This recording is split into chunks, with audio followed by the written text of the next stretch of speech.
Educated Economist here. So glad to see everybody is now joining in. We got 12 people who have already following the channel and 9 people who have liked the video. Thank you so much for joining in on today's live stream. We are going to be talking about the communications coming from the Federal Reserve. We're going to give it a couple of minutes just to let some people join in, but this is going to be really in-depth talk about how it is that the Federal Reserve communicates their policy and how that impacts the economy. Now, a lot of people are focused in so much on rate cuts, and that is part of this policy. Now, understanding what the rate cuts are, what the Fed funds rate is, how they communicate this to the public is so important to our lives, how we invest, how we conduct our business, what it is that we are going to be doing in the future. And most people are misunderstanding this communication. Now, I don't mean to be picking on any individual economist out there or anybody else, but I did leave a link down in the description talking about, well, I left two speeches. I probably should have left a couple of more, but there was 2 speeches that I think are very important to follow today. And then I also left a news article to, I don't even know the publication who it was, but who they're interviewing is, I think, a very popular and a very popular person. And then also the narrative that is given is also very popular, which is basically that the Federal Reserve is going to be cutting rates at the next meeting. Like, not if, not anything else, but definitely going to be happening. And everybody is under this mindset. And now I have to think back to the things that I have learned over the course of the last 15 years, going through speeches, literally hundreds of these speeches, and what it is that I believe the Federal Reserve is communicating, because what they communicate is so much more important than anything else out there. Now, I know a lot of people are going to be like, no, it's interest rate movement, like whether or not they actually cut rates or where they place those interest rates. And understanding the Federal Reserve in the classical form of interest rate adjustments being the main policy tool is very, very important to understanding what it is that they are communicating, because without understanding how it is that they operate in the Fed funds rate and the overnight lending rates and the repo facilities and all that other stuff, not understanding that is not going to make any of the rest of it make any sense. Like, there's no way that you can really grasp the understanding of what it is that they are trying to communicate if you don't understand the classical form of how the Federal Reserve would adjust rates. Now, I know already this is very confusing for a lot of people, but we're going to try and break it down to be a little bit more understandable. And I'm not going to I'm going to try and not be in Fed speak, which is a lot of times the problem that most people end up facing when they're going through these speeches, is that they just don't understand the lexicon, or really, like, a lot of it is just so esoteric. Like, you just have to really already understand how this information is existing in order to understand how it's operating. And if you don't understand the existence of it, then it makes it, all the rest of it, just almost impossible to understand. So I'm going to try and be very clear in clarifying on everything that is being stated here. So again, we're going to go through 2 speeches, and I'll probably bring up a couple of more. I would really love this to be a 10-minute video or a 20-minute video. It's not going to happen. There's no way, right? So you're going to have to come back to this video and, break it down if you don't have enough time to sit through it all. But all the information is really important to understand, because we're really, nobody is understanding it in this level, or to this degree. This theory is, in my opinion, the most accurate to the Federal Reserve and what it is that they are trying to do out there. And part of this is really controlling the narrative. I mean, not a lot of it, the most important part of it is controlling the narrative. And I believe that is the case right now. So before I get started, just to kind of give you a tone of how this video is going to go down, I want to just kind of reference this. This is not in the link because I just go through the speech so much, but this is Monetary Policy Strategies for a Low Neutral Interest Rate World. This was given by John Williams November 30th, 2018. And now this is really important to understand because they were facing a major problem. And we're going to go through this problem here in just a little bit. But it's just real brief here. He says this, right? Today we face an altogether different set of problems stemming from a very low neutral interest rate. That is, the short-term real interest rate consistent with an economy operating at its potential alongside low and stable inflation. Ironically, the problem we need to solve, this is the problem that the Federal Reserve needs to solve, is the risk of inflation.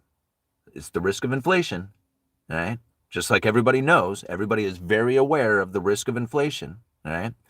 But this is the problem that the Fed needs to solve, is the risk of inflation that is persistently too low rather than too high.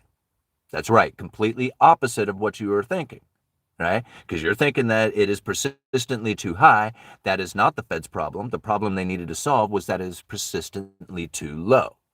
Now, they have solved their problem. That is important to understand, that they have solved their problem. Nobody knows that unless you have read this speech and understand that they were facing a major problem, right? And that was the inflation expectation that was persistently too low rather than too high. So again, this information, a lot of times you have to almost like separate yourself from everything that you have already learned and know about the Federal Reserve and what they have stated.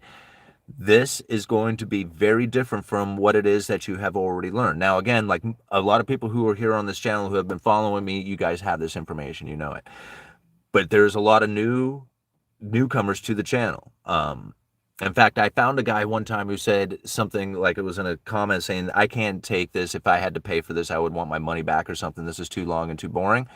Thank God for TikTok or something of that nature. And I thought I could laugh so hard over this. And I'm like, okay, so I cut a bunch of TikTok shorts, right? Put them out there on TikTok to see what would happen. And it is so, I mean, it was actually a great experiment for me to understand how much information is taken out of context. Like, people will see this little 1 minute clip and then just like the comments that came from it, I'm like, man, if you can watch the whole video, the whole 2 hours that you got 1 minute from, yeah, and if you could watch that whole video, you would have so much more understanding of what it was. And instead there's all this, and I'm not getting into this, right? Because it was like, again, like the information, it comes like people really enjoyed it. Like, yeah, man, I really like it. It's really quick and to the point, right? And it was just like, okay, yeah, but a lot of it is misunderstood. Like, if you didn't already understand the information ahead of time, it would be just a nice little bait for argument. That's what it really came down to, you know? Okay, so we got a bunch of people in here. Let's start breaking down some of this information. Let's set aside a lot of what it is that we already know about the Federal Reserve and what it is that's going on right now, because we have learned that through the mainstream media, the narrative that is communicated out there. And even when you think about it, the communication coming from people who disagree with the Federal Reserve is still in benefit of the Federal Reserve if it elevates the inflation expectation. This is the problem they needed to solve. And most people don't know that, right? They don't get it. Now, why did they need to solve this problem? Like, a lot of people will even say, like, why is deflation even an issue, right? Well, if you go and you read the speech, right, that I leave down in there from Ben Bernanke, this is given, what is it, way back in the day, November 21st, 2002, deflation, making sure it doesn't happen here. This is their scare, deflation, making sure that it doesn't happen here. And when you go through this speech, I'm not going to go through the whole thing because we just don't have time. I'm just going to key in on some of the points. Let me see here. I'm just going to read this little point real quick that he has come up in, and then, slow down. Okay. I'm going to read this little point here, and then we're going to go into it. It says, deflation, great enough to bring the nominal interest rate close to zero, poses a special problem for the economy and for policy. So this is the problem that they are facing when the Fed funds rate gets close to zero.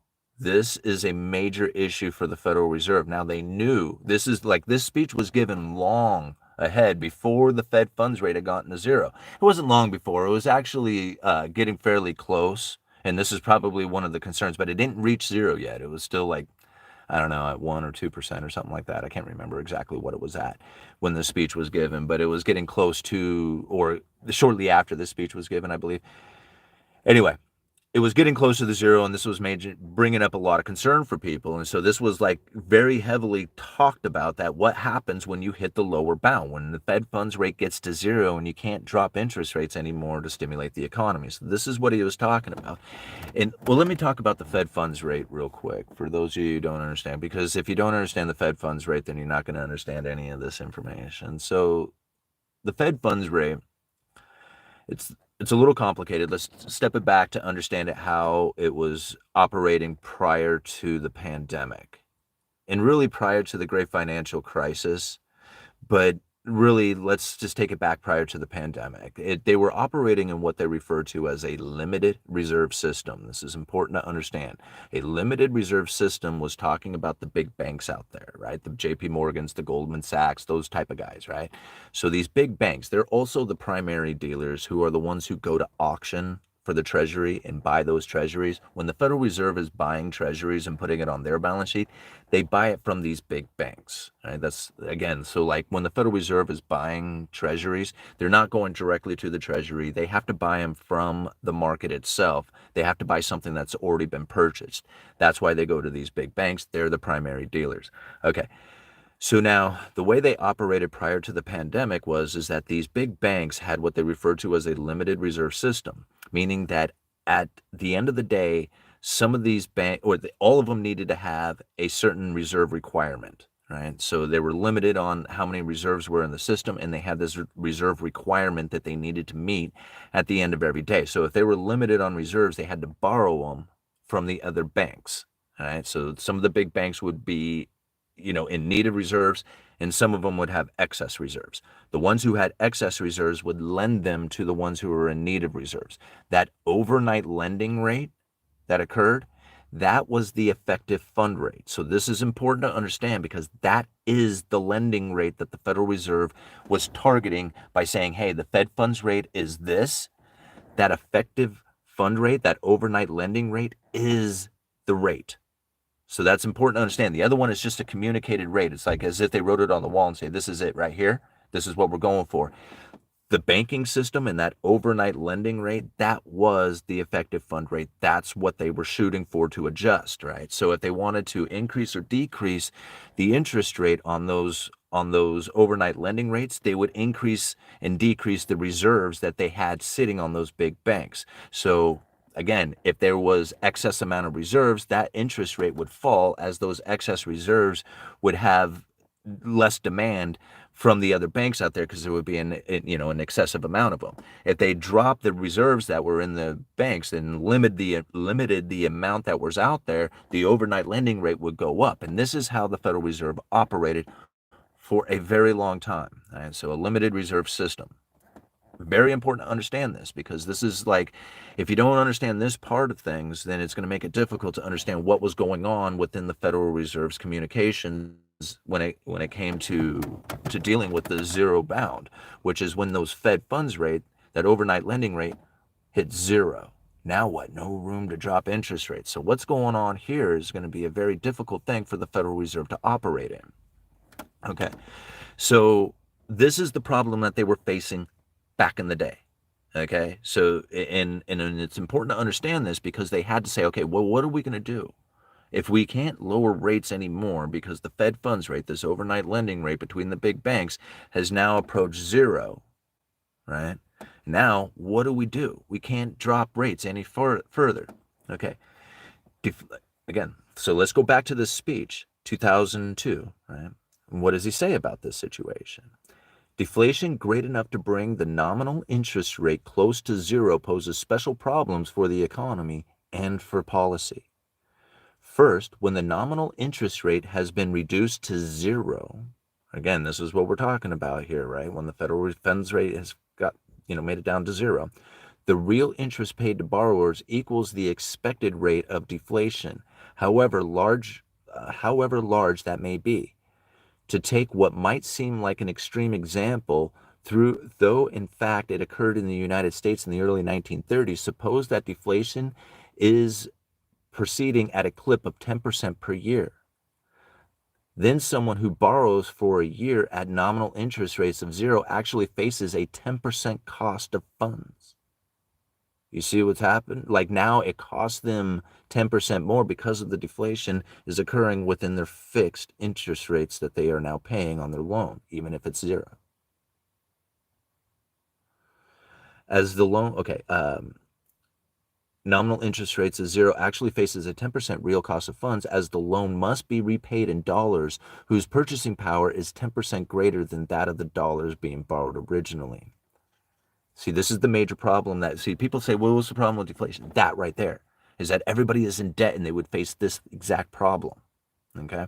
I'm not saying whatever, like, if this is the problem that they need to face, then the crashing of the economy, so be it. I'm not trying to say that it's a good or bad thing. What I'm saying is this is the problem that they were facing, right? Is that deflation was the biggest problem and it was the biggest issue because everybody was so in debt, right? So even if you had interest rates at zero, right, deflationary aspect of 10% would cause a 10% loss of purchasing power, or I mean, not like it would increase the purchasing power of dollar power on the debt itself. I guess that's to say. I don't know if I'm explaining that right, but I think you guys get it. All right. In a period of in a period of sufficiently severe deflation, the real cost of borrowing becomes prohibitive. Capital investment, purchase of new homes, and other types of spending decline accordingly, worsening the economic downturn. So what ends up happening is people are like, no, if this price is going to get cheaper, I'm backing away. And there's no economic activity happening. And this is, again, the major problem coming to the Federal Reserve. Excellent speech. I really encourage everybody to go through this because, like, there's a lot more to talk about inside of this. But I'm not going to get into that. I'm just going to go down here and we're going to talk about, oops, did I get that right? Yeah, okay. I got some highlighted spots here I really want to key in on. Okay, because talking about this interest rate hitting zero, because central banks conventionally conduct monetary policy by manipulating short-term nominal interest rates, some observers have concluded that when the key rate stands at or near zero, the bank has, quote, run out of ammunition. That is, it no longer has the power to expand aggregate demand and hence economic activity. It is true that once the policy rate has been driven down to zero, a central bank can no longer use its traditional means of stimulating aggregate demand and thus will be operating in less familiar territory. Okay, wow. Way back before it happened, they knew exactly what was going to take place. Again, reducing short-term interest rates, hitting the lower bound of zero, right? Not able to do it anymore, effectively has run out of ammunition. But Ben Bernanke says, oh, no, you haven't, right? But everybody knows it because it's just like, no, man. And you lower rates on the Fed funds level, right? These big banks who are then lending to each other will then seek another place to find a return that may be higher than another bank that's out there or whatever, right? They have this excess funding. They need to go out there and find a return on it, which means that they're going to lend it to you and me. So when they have lowered it to zero and they can't drop it any further, these big banks are like, hey, I can't offer you a better rate than what's out there right now. This is it. This is as good as it's going to get because we can't drop rates any further than this. And therefore, there's no stimulating the economy as people are looking for lower interest rates to then provide them with the ability to make the payments on the asset that they want to purchase, whether that be a house, a car, or going on vacation. Not that a vacation is an asset, but you get what I mean, right? Whether it's a car or a house or vacation, it's aggregate demand that is being built from the lowering of interest rates that doesn't take place anymore if you have hit that lower bound of zero. Okay. Let's take a second there to absorb all that stuff, right? Because it's important to understand this. I know I say that all the time. It's important to understand, but it is, right? I mean, it's important to understand. So now we know that the Federal Reserve is in danger. They're in a dangerous position in which that they have hit the lower bound of zero or they're getting close to it and that they have to do something about that, right? And now, whatever you do, just prevent it from happening. Just prevent the deflation. And Ben goes into a lot of things, and I'm not going to go into it, but a lot of things that are communicated within this speech that says, hey, we can try and prevent the deflationary scenario from occurring, right? Hitting that lower bound of zero and then not being able to stimulate the demand. So part of it is just preventing it from getting there. All right. However, he goes on to say this, but suppose all these precautions, like I said, I didn't go into them in this video, but if you go, links down in the description, go check it out for yourself. Okay. But suppose that despite all the precautions, all these ideas of trying to prevent the deflationary scenario from occurring, say it were to take hold. But suppose that despite all the precautions, deflation were to take hold in the U.S. economy, and moreover, the Fed's policy instrument, the Fed funds rate, right, the rate that we have been discussing, were to fall to zero. What then? See, now, here, they had this mindset. They're like, crap. So we're going to do our best to prevent this outcome from taking place. We're going to do our best to prevent the Fed funds rate from achieving zero, and we're going to do our best to prevent a deflationary scenario from occurring from that. Everything we're going to do to prevent that failed. If that failed, what then? Because this is what he goes in to talk about. What then? Okay? Curing deflation. How to cure this deflationary scenario. Now, this is what he goes on to say. It's like, okay, we're in trouble, right? We've hit the lower bound of zero. We have a deflationary scenario that is coming, or we can't even find the inflation, right? What is going on? What can we do? What can we do with our monetary policy, since that is no longer an effective tool, this lowering or movement of interest rates? What can we do? Here we go. This is what Ben Bernanke suggested. The conclusion that deflation is always reversible under a fiat money. Okay, under a fiat money system follows from basic reasoning. Here we go. Now listen, this is the important tool. This is an important tool. A little parable may prove useful today. Remember, this is back in 2002, right? When he said this. Today, an ounce of gold sells for $300, more or less. Now suppose that a modern alchemist solves his subject's oldest problem by finding a way to produce unlimited amounts of new gold at essentially no cost. What the hell is Ben talking about? Some gold machine, right? He's talking about a hypothetical situation with a guy who invents a gold machine. This is the new policy tool that he's saying to deal with deflation. Is he's talking about a hypothetical story of a guy who invents a gold machine and what that would do. Okay, let's continue on. Now, suppose that an alchemist solves his subject's oldest problem by finding a way to produce unlimited amounts of new gold at essentially no cost. Moreover, his invention is widely publicized and scientifically verified. And he announces his intention to begin massive production of gold within days. What would happen to the price of gold? Right? What would happen to the price of gold? It would start to plummet. I mean, if this dude can produce as much gold at will without very little cost or energy going into it, and it's scientifically proven, what would happen to the price of gold? It would plummet. People would be like, well, I ain't going to hold this stuff if this guy can produce as much as he wants. Presumably, the potentially unlimited supply of cheap gold would cause the market price of gold to plummet. Indeed, if the market for gold is to any degree efficient, the price of gold would collapse immediately after the announcement of the invention, before the alchemist had produced and marketed a single ounce of the yellow metal. Right? All they have to do is just communicate this really well, and the market will behave accordingly. This is what Ben Bernanke was saying. Hey, let's think about what it is that we can do when the Fed funds rate hits zero. We can no longer adjust rates to stimulate the economy or deal with it. Here, let me give you a little bit of an idea of how it is that we can deal with monetary policy. But before I give you the tools that we're going to deal with the monetary policy, let me tell you this little story first about a guy who invents a gold machine so you can get a better understanding of how these tools are going to work. Right? That's essentially what is happening here. I mean, take that in for just a second. Let me tell you that the Fed funds rate is hitting zero. We can no longer adjust that. Let's set that aside for a second because the Fed funds rate and the adjustment of interest rates isn't going to work. But yet, we have monetary policy tool. Let me tell you this story about a guy who invents a gold machine first before I give you those tools. Isn't this good?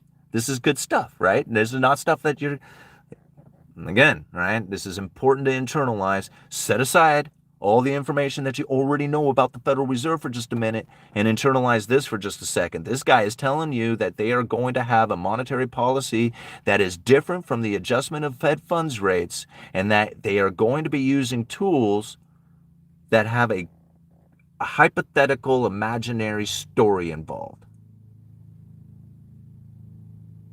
Okay, let's continue on.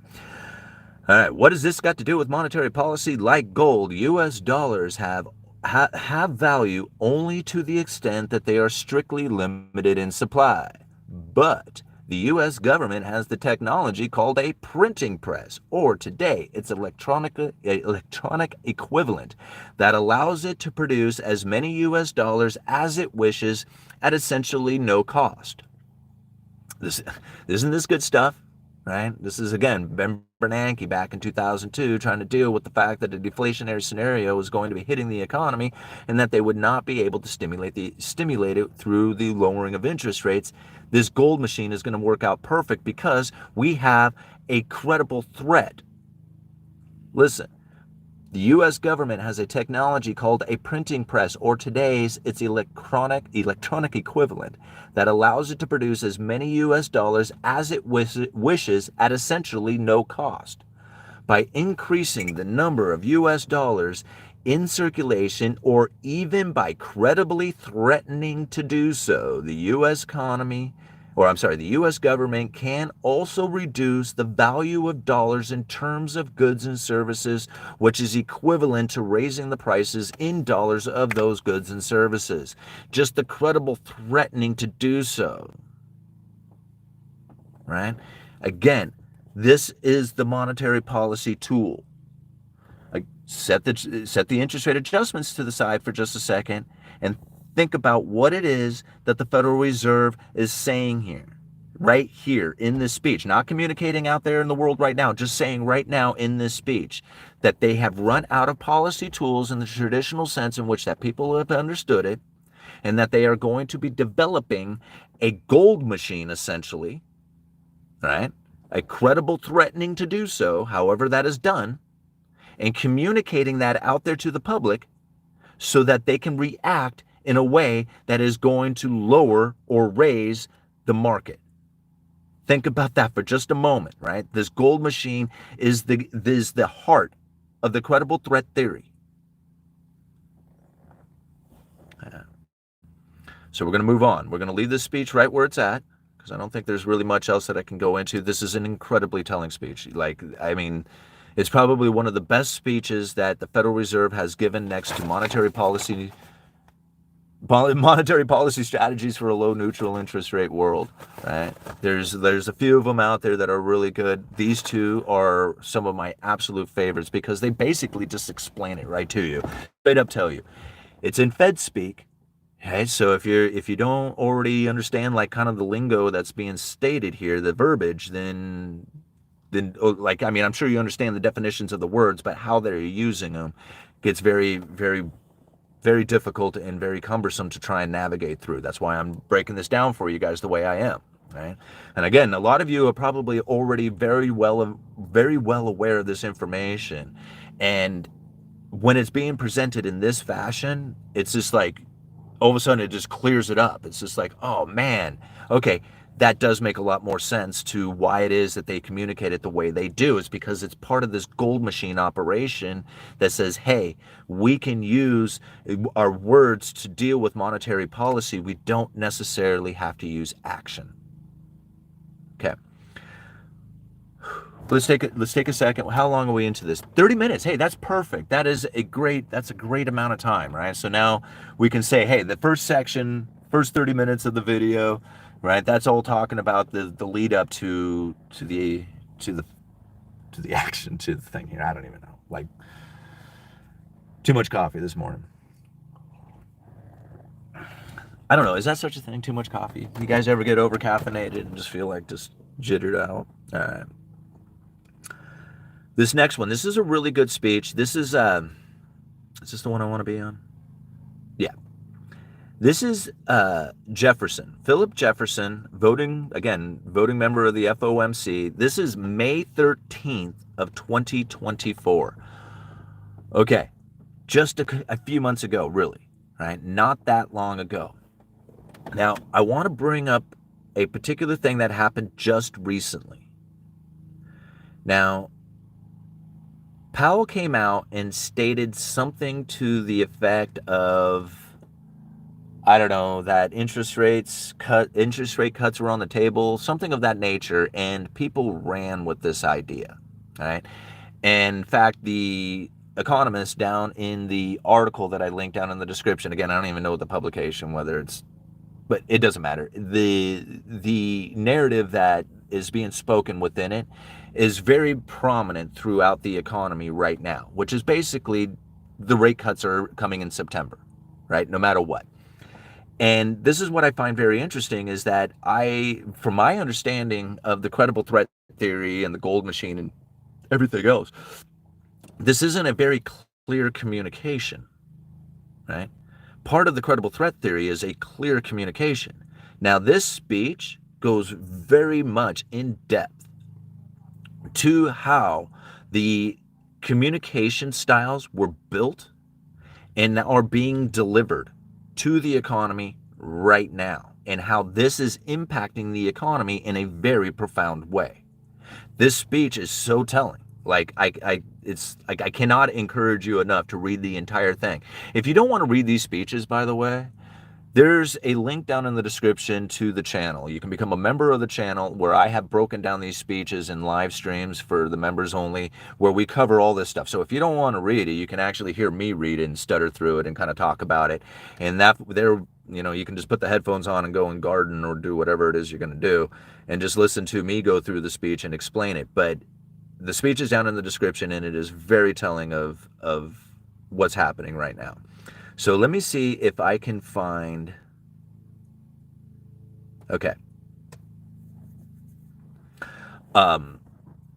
In this section of the speech, they are talking about the great financial crisis, right? So interest rates are achieving zero, and there's major problems that are happening within the economy, quantitative easing, all that stuff is taking place. Okay. So this is what they are referring to in this section of the speech. Says, of course, this was an extraordinary time for monetary policies as interest rates in most advanced economies were close to zero following the global financial crisis. The FOMC employed forward guidance. It's very important because they had hit the lower bound of zero. And remember, Ben Bernanke says when you hit zero and you can't stimulate the economy anymore, we're going to have to deploy the gold machine. All right? Again, the FOMC employed forward guidance, explicit communication about the future path of the policy rate as a key tool to deal with the unprecedented situation. Okay, let's think about that for just a second here, right? They hit zero. What did Ben Bernanke say that they were going to deal with the economy? How they're going to deal with the economy if they hit zero? They were going to deploy the gold machine. Again, the FOMC employed forward guidance, key tool to deal with the unprecedented situation. Right? Let's internalize this for just a second. This is all about their words, right? Projecting their words, the way that you feel about it. How would you feel if some information just hit you about a guy who invented a gold machine who can produce as much gold at will with very little cost or energy going into it? What would you think would happen to the price of gold? Okay, that same tool is being deployed now, all right? Employed by the Fed. All right. The research community had found that such forward guidance could be very effective in the context of the new Keynesian paradigm. Now, this is something that is very interesting to think about because it was, I think, the last time we really heard anybody talk about Keynesian economics within like the government. I don't know, maybe they do because I don't listen to the government much. Was George Bush saying we are all Keynesians now, right? So Keynesian economics is basically like government intervention, debt, stimulus, stuff like that that's happening to try and keep the economy going.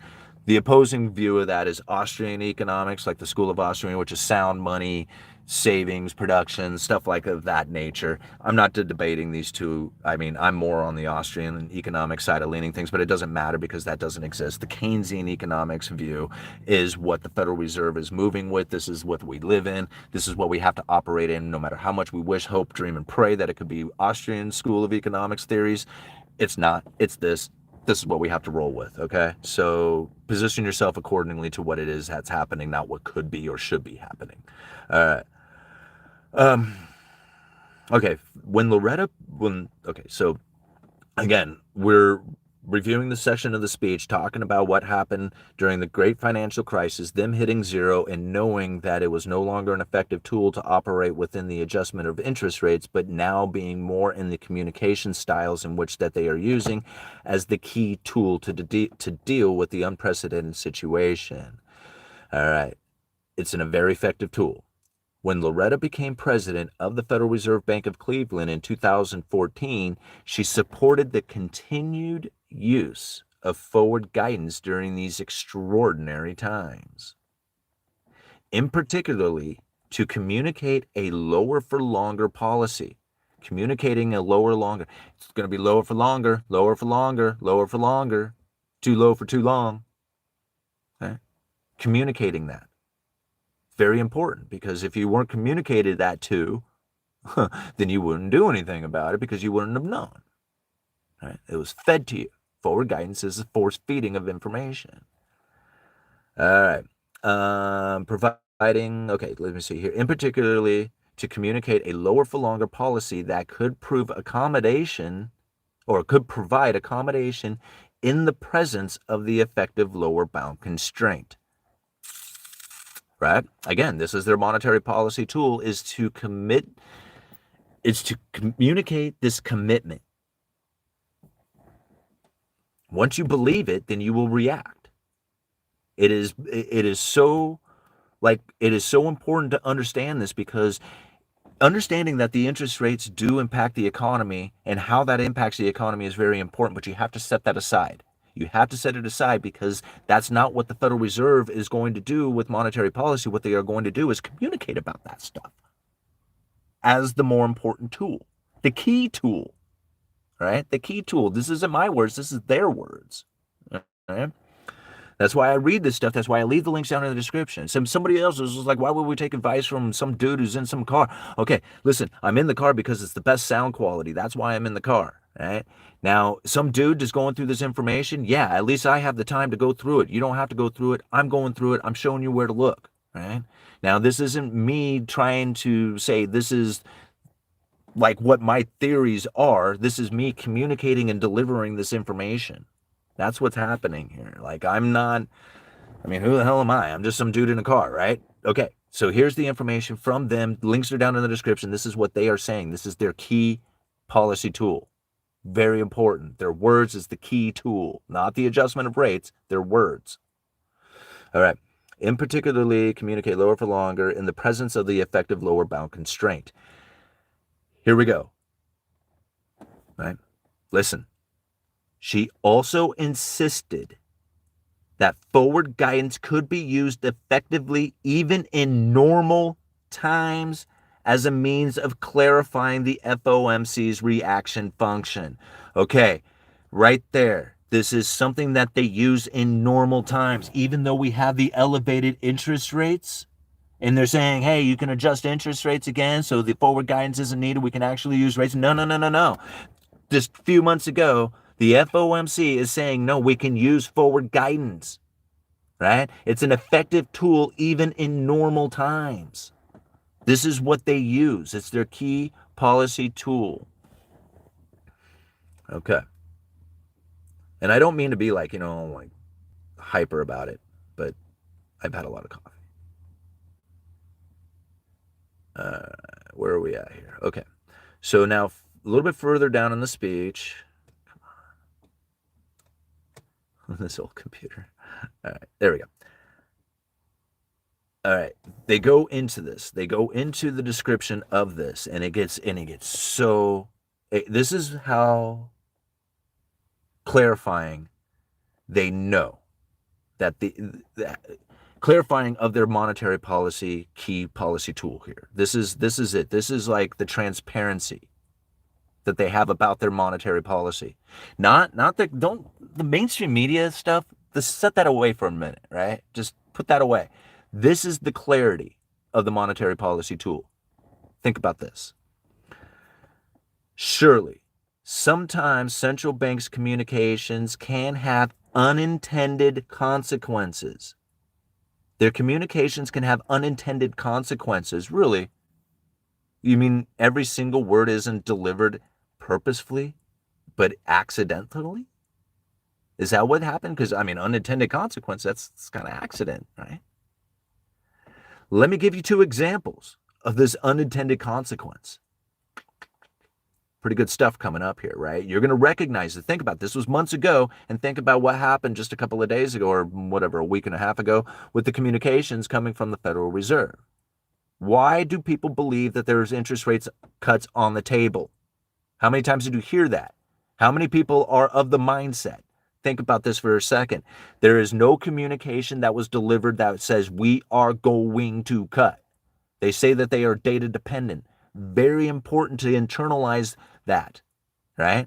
Now, I just want you to think about that for just a moment. All the communications that were happening about the interest rate cuts. Now, yeah, granted, there was the unwinding of the Japanese, the Japanese yen and that carry trade and all that other stuff. Very impactful to the economy. People ask me, hey, is this a triggering event that's going to, no, it's going to unwind itself and people are going to figure it out. It's going to balance out. And that's kind of what's happening.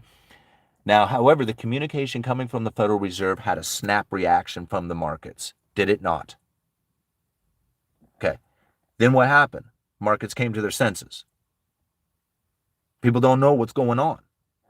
Think about that moment for just a moment, and then we're going to read this. All right, here we go. Surely, sometimes central banks' communications can have an unintended consequence. Let me give you 2 examples. First, there is always a risk that policymakers' statements about the economic outlook and their expected future path of the policy rate are interpreted by the public with false sense of certainty. Tell me that not happen? Like he described that exact thing that happened a couple of weeks ago. This speech was given months ago. And he described it exactly to a T what would occur within the media, within the mainstream media delivery of the information. Let me read it again. There is always the risk that policymakers' statements about their economic outlook or their expected future path of the policy are interpreted by the public with a false sense of certainty. Look at the link down in the description to The Economist. To the individual out there who is saying definitely rate cuts coming and it's a wrong idea. They should be raising rates, right? But he's of the mindset that they are going to be cutting rates. It's misinterpreted information that's being delivered, all right? And they're like, there's an unintended consequence that comes from this. What was the unintended consequence, all right? What happened to the markets? Okay, he continues on, right? Because the public view it with a false sense of certainty. Here we go. For example, a data-dependent forward guidance announcement, if the unemployment rises, we're going to see data-dependent, rate cuts are on the table, right? Data-dependent forward guidance can be mistaken for a commitment to a fixed path interest rate or fixed path of interest rates. Let me read it again. For example, a data-dependent forward guidance announcements. What did Powell do the other day? Unemployment, blah, blah, blah. The inflation, blah, blah, blah, blah, blah, blah, blah, data-dependent on the table. Mistaken for a commitment of a fixed path of interest rate cuts. Though they will cut in September. How many people are of that belief? All right? See right here, he explained that exact moment that we are experiencing just a week and a half ago. He explained this months ago, that this is how the communication ends up hitting the economy. They have to be very deliberate and very clear about how it is that they are going to communicate this, because the markets react very incredibly reactive to their words.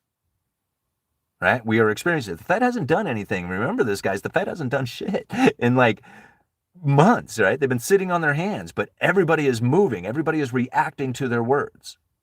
And this is their monetary policy tool. We are learning this through Ben Bernanke's speech and through this speech as well, how this works. Okay. When that interpretation is proven wrong down the road, it can create more volatility and uncertainty than if there had been no announcement. See how impactful this is? They know it. They know that if they say something that it's going to be misinterpreted or could be misinterpreted, and often is. That is why policymakers always make sure to stress that data dependency of the future policy decisions.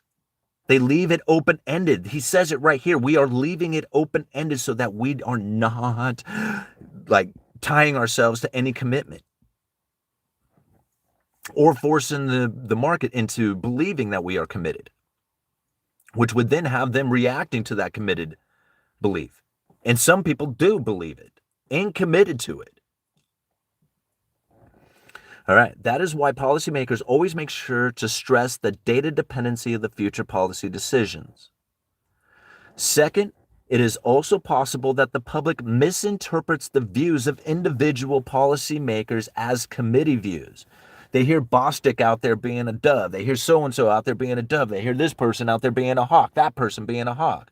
And they believe that these individuals are the view of the entire FOMC. They are one vote, very much like Jerome Powell is one vote.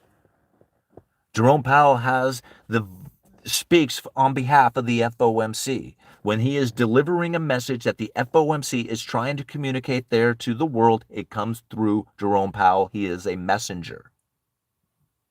And he has one vote, along with 11 other people and 5 alternates and 2 advisors.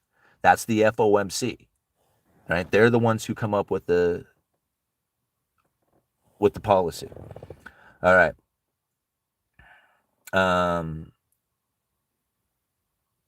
Where was I at? Wasn't it? Okay, that is why policy, okay, the potential for misinterpreting especially, okay. Second, it is possible that the public misinterprets the views of the individual policymakers as a committee view. The potential for misinterpretation is especially acute when many policymakers speak at the same time and disagree with each other. You see, like they know how to play this game. They are describing it right there.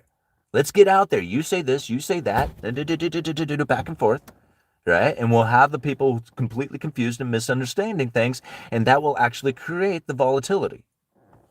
Right? Now, whether or not they want it or don't want it, they know how to do it. Okay.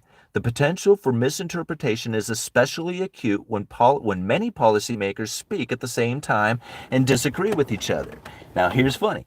This is funny. It's funny, ha ha ha, right? And at least in my opinion, because I look at it and I shake my head in disbelief and I find that comical. Okay, the diversity of the viewpoints among many policymakers lends itself to stimulating debates. Yeah, it does. Yes, it does. How many people are out there on the internet, out there on the mainstream media, debating this? Right? Lends itself to stimulating debate and ultimately better policy. You know why? It's because if they are misunderstanding everything, they have better control over the outcome. They control the narrative. If nobody understands what the hell is happening here, they can communicate whatever they want. And especially if they have both sides just completely going at it. No, the guy, now they have complete control over that thing by giving clear communication. All of a sudden, everybody now lends to this, don't know what the hell's happening, uncertainty to certainty. And they communicate that certainty. You see how this works? Like, again, set aside the interest rate adjustments for just a minute and think about the communication and how it is that they throw this communication back and forth in such a way that you're now misunderstanding whether or not there's hawkish, dovish, I don't know, right? And when you don't know, they can clarify the communication and put you in the information direction that they want you to go. Right? I mean, it's right here. This is how they're saying it. Right? Once you recognize it, once you see it, then it's very difficult to unsee it. Like, you won't see it any other way after this. By the way, if you're really enjoying this video, go and hit that like button. By hitting that like button, we're going to get more people into this video, and they're going to understand this information. If you understand this information for yourselves, you are going to be making better decisions. Okay.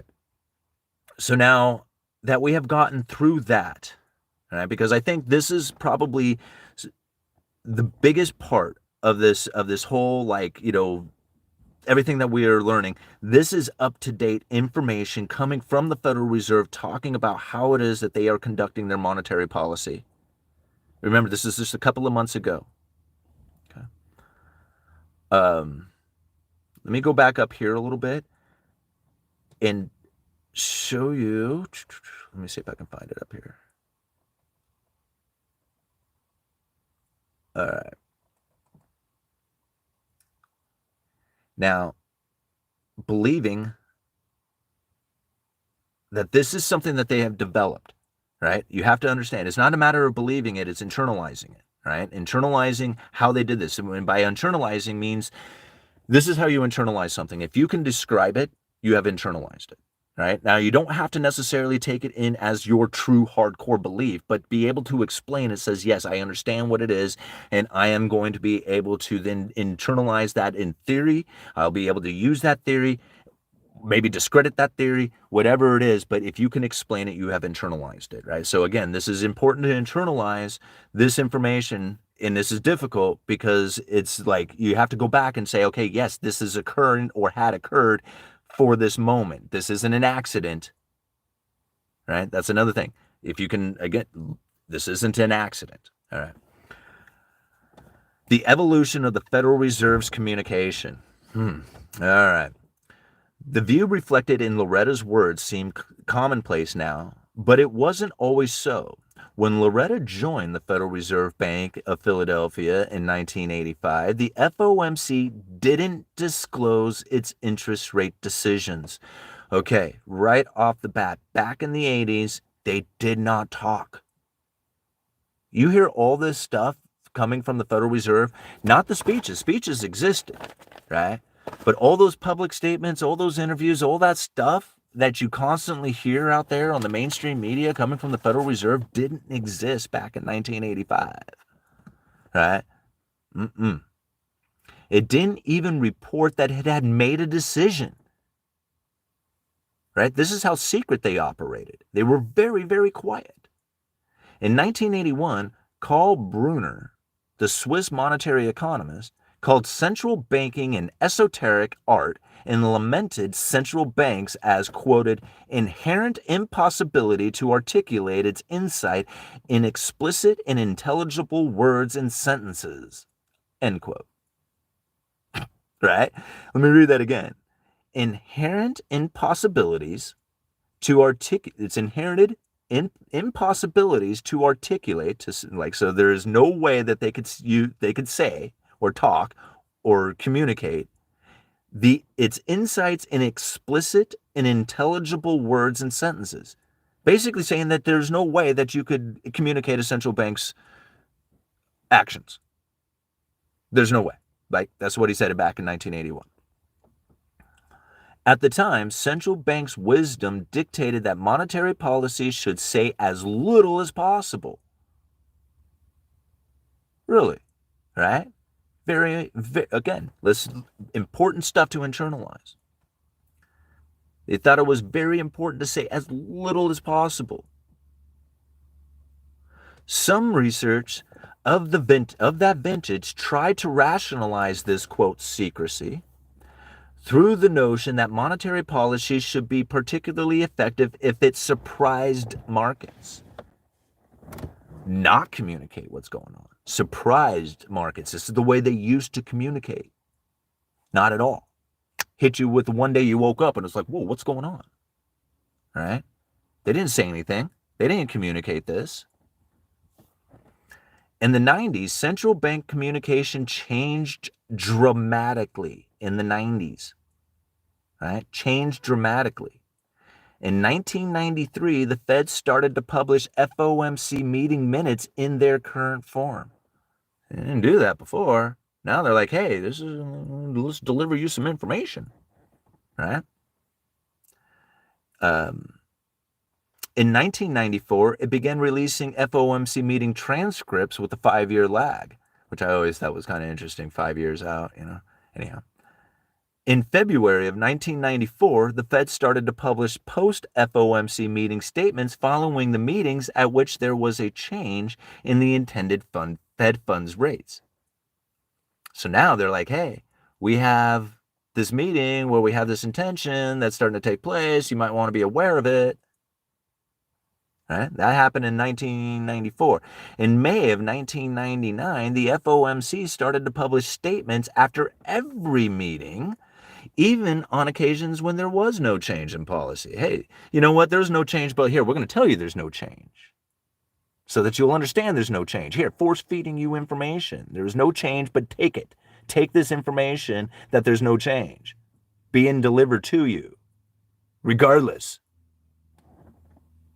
See how this is being developed?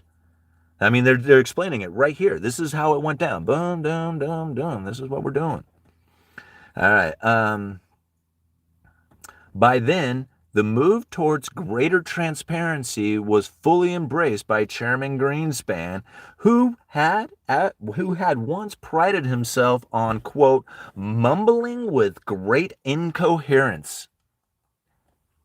Prided himself on mumbling with great incoherence. Why? Because they didn't want you to know anything. They wanted to surprise you back in the day, but that changed.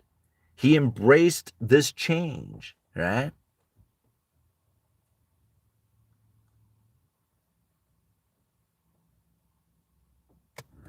Two primary reasons for this change. Right? Remember, it was a change that was taking place. They knew it. They knew that they had to start communicating. First, it was thought that greater transparency would demonstrate the Fed's accountability to the public as a safeguard its political independence.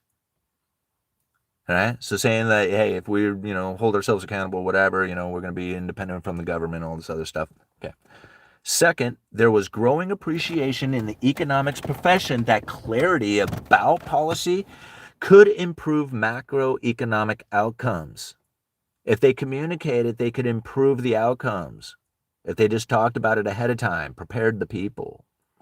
Expectations became a focal point in academic and policy circles with the emergence of the new Keynesian model framework, again, that we talked about in the 1990s as a framework for monetary policy. In these models, aligning the expectations of decision makers with the private sector with those of policymakers produced superior economic outcomes.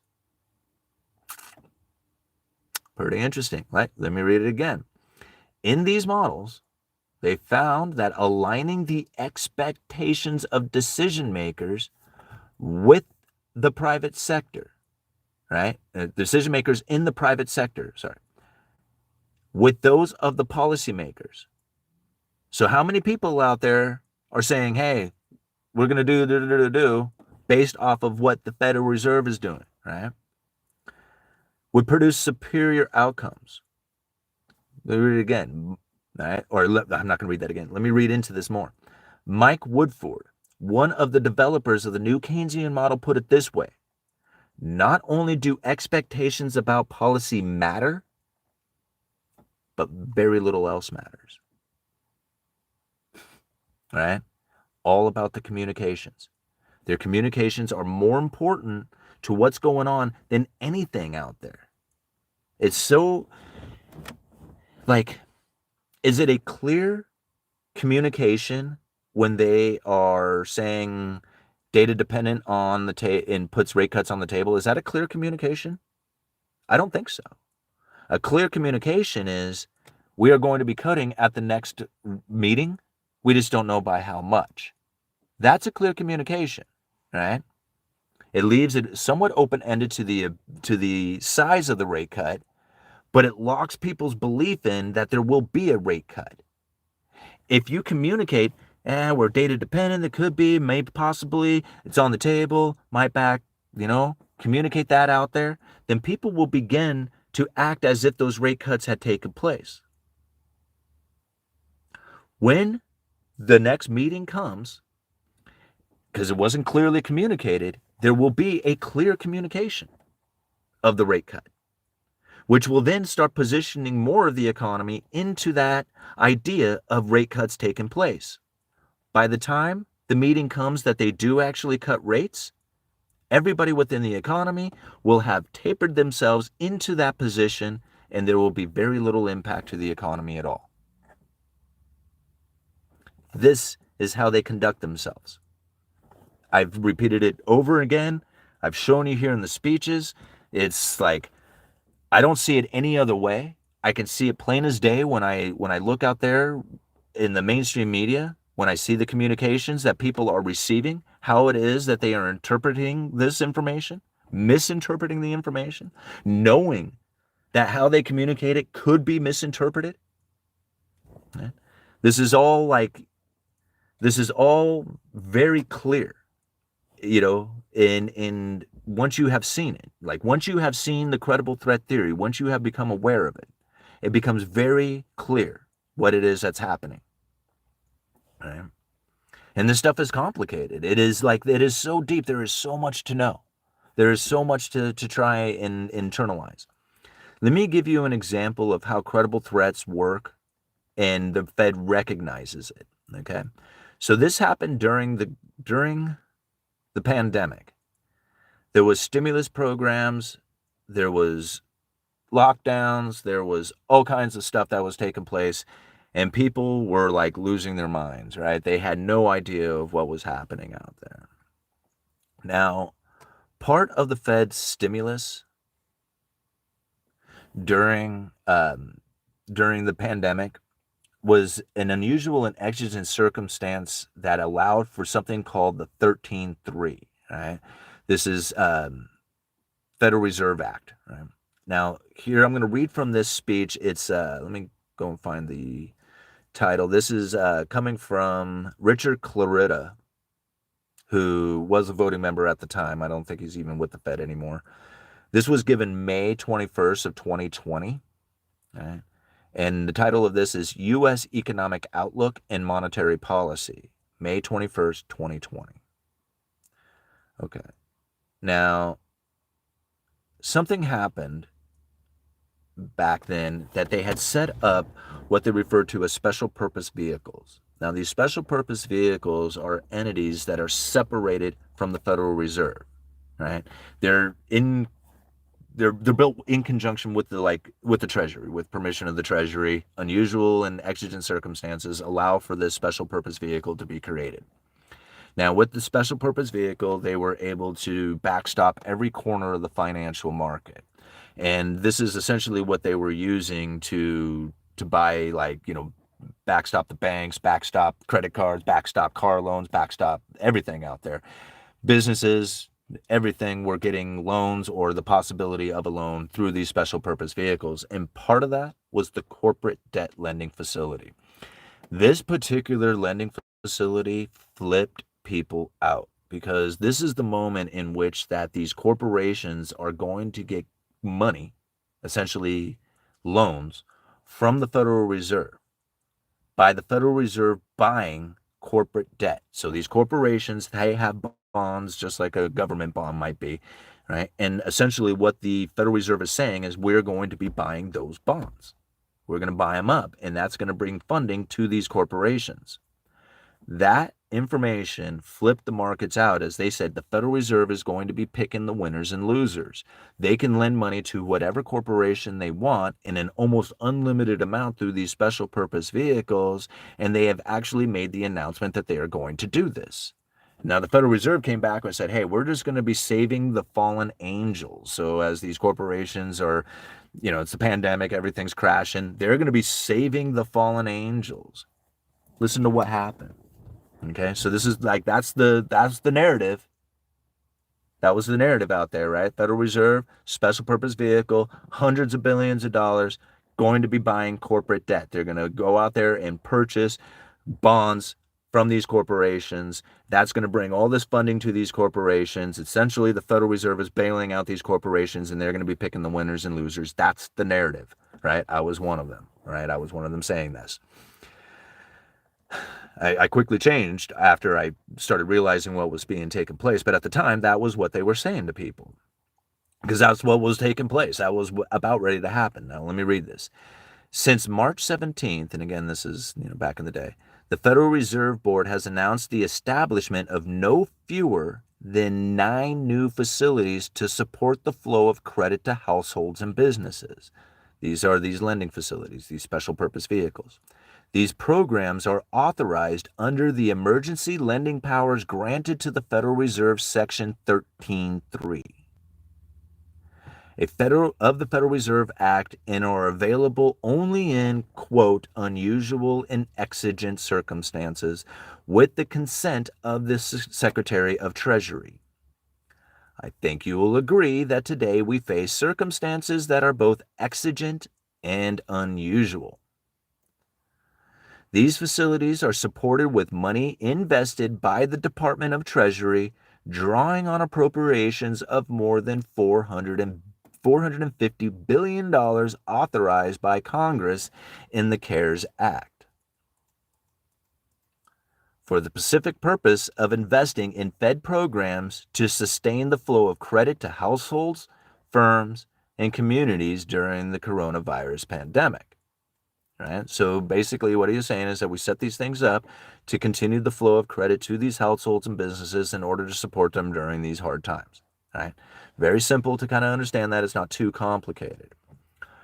With these facilities, we are providing a bridge by stepping in and supporting lending throughout the economy until the recovery takes hold. So we're just like, hey, we're just trying to keep the markets going here, right? We're just trying to keep support to people who need loans. There's going to be a loan out here. We're trying our best to provide them for you, right? That's essentially what they are saying.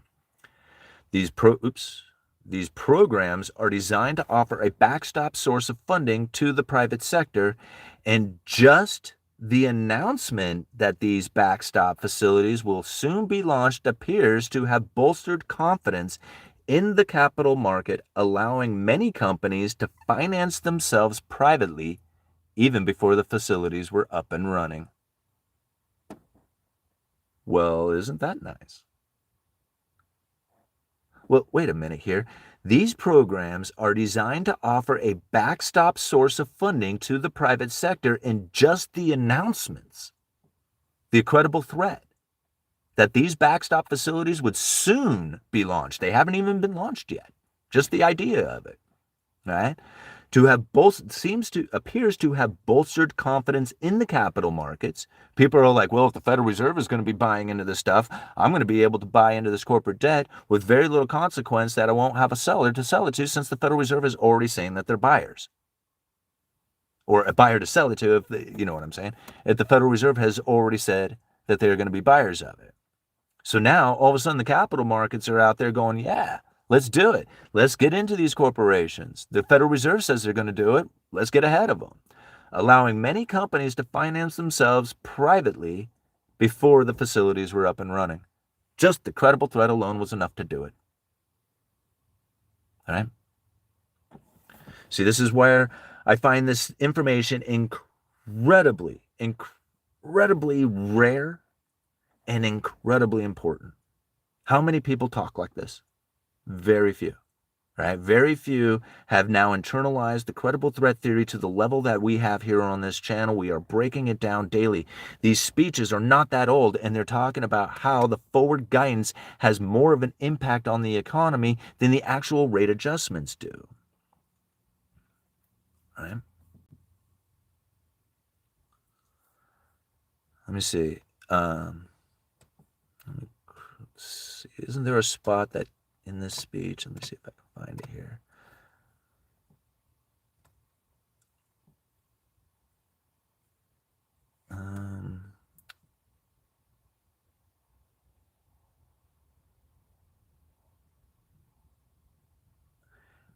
Sorry, guys.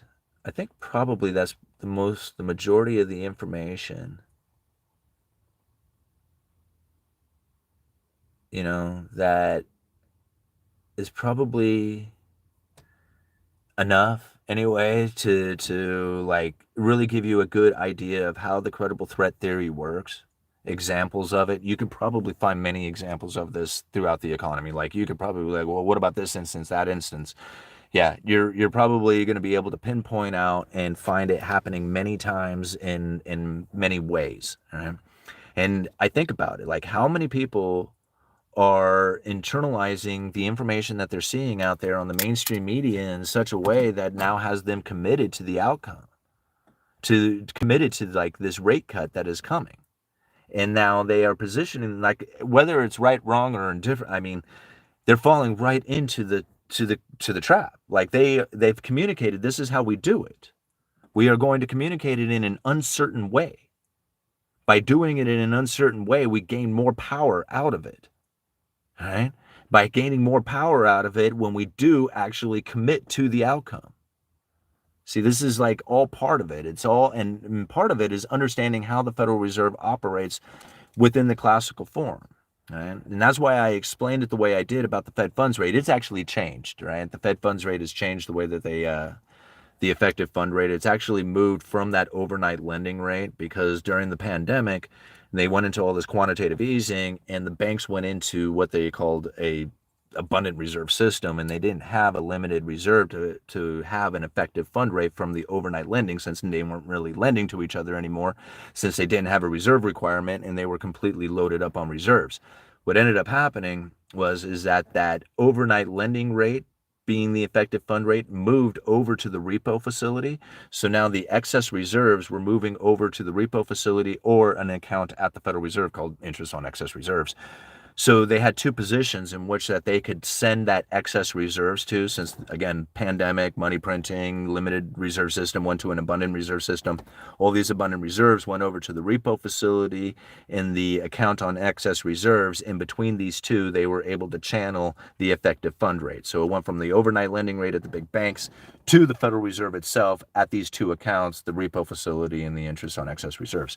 What eventually is going to happen if the quantitative tightening continues like it is, and they're reducing the amount of reserves that are in the system, right? So quantitative easing is when they print money, quantitative tightening is when they reduce money.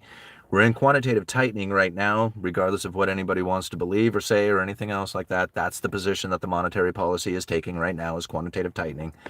And if it continues, eventually it can deplete the repo facility, and therefore the Fed would then have the banks in a limited-ish reserve system. Like they're like right there at the balance of like having an abundant reserve system, but not really if they're not using the repo facility to establish interest rates.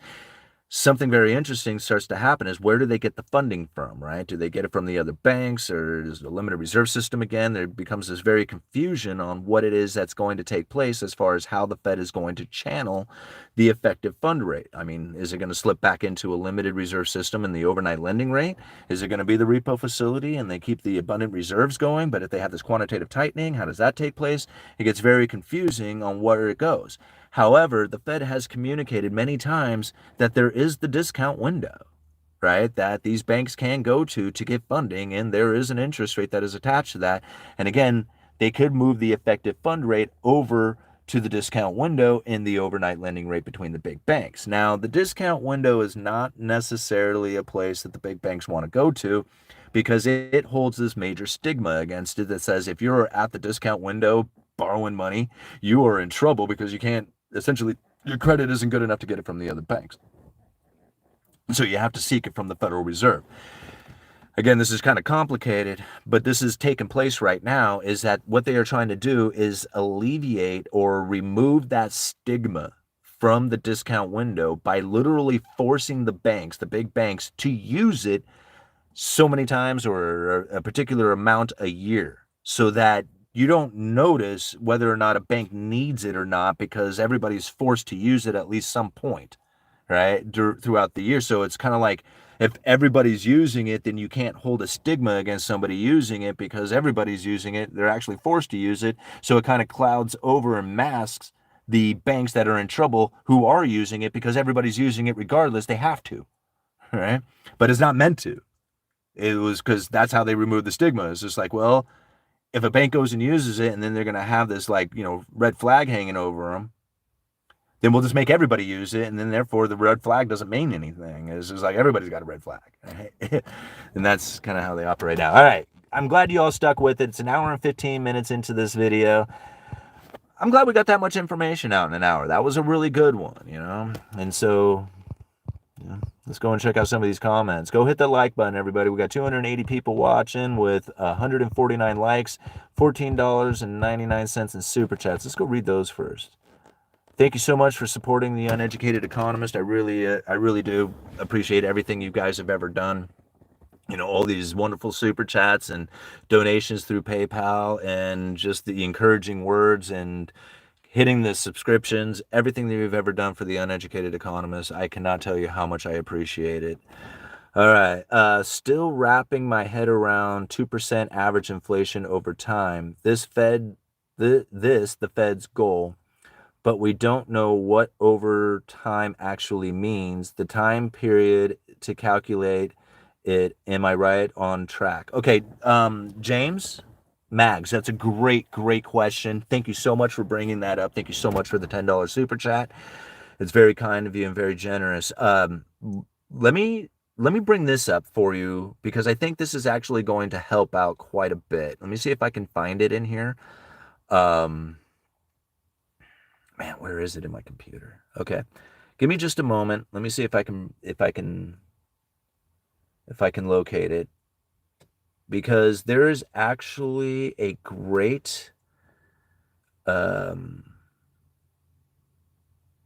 working paper from the Fed that talks just about that thing, about how it is that the Federal Reserve doesn't really have a defining formula for figuring out what the inflation rate over time is. And so let me see if I can locate it here. Dang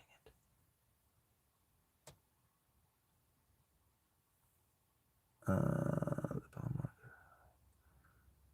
See, some of these things that I have downloaded, I have so much stuff downloaded on my computer now, it makes it really kind of hard to find maybe all the stuff that I've ever put down here. Is this it?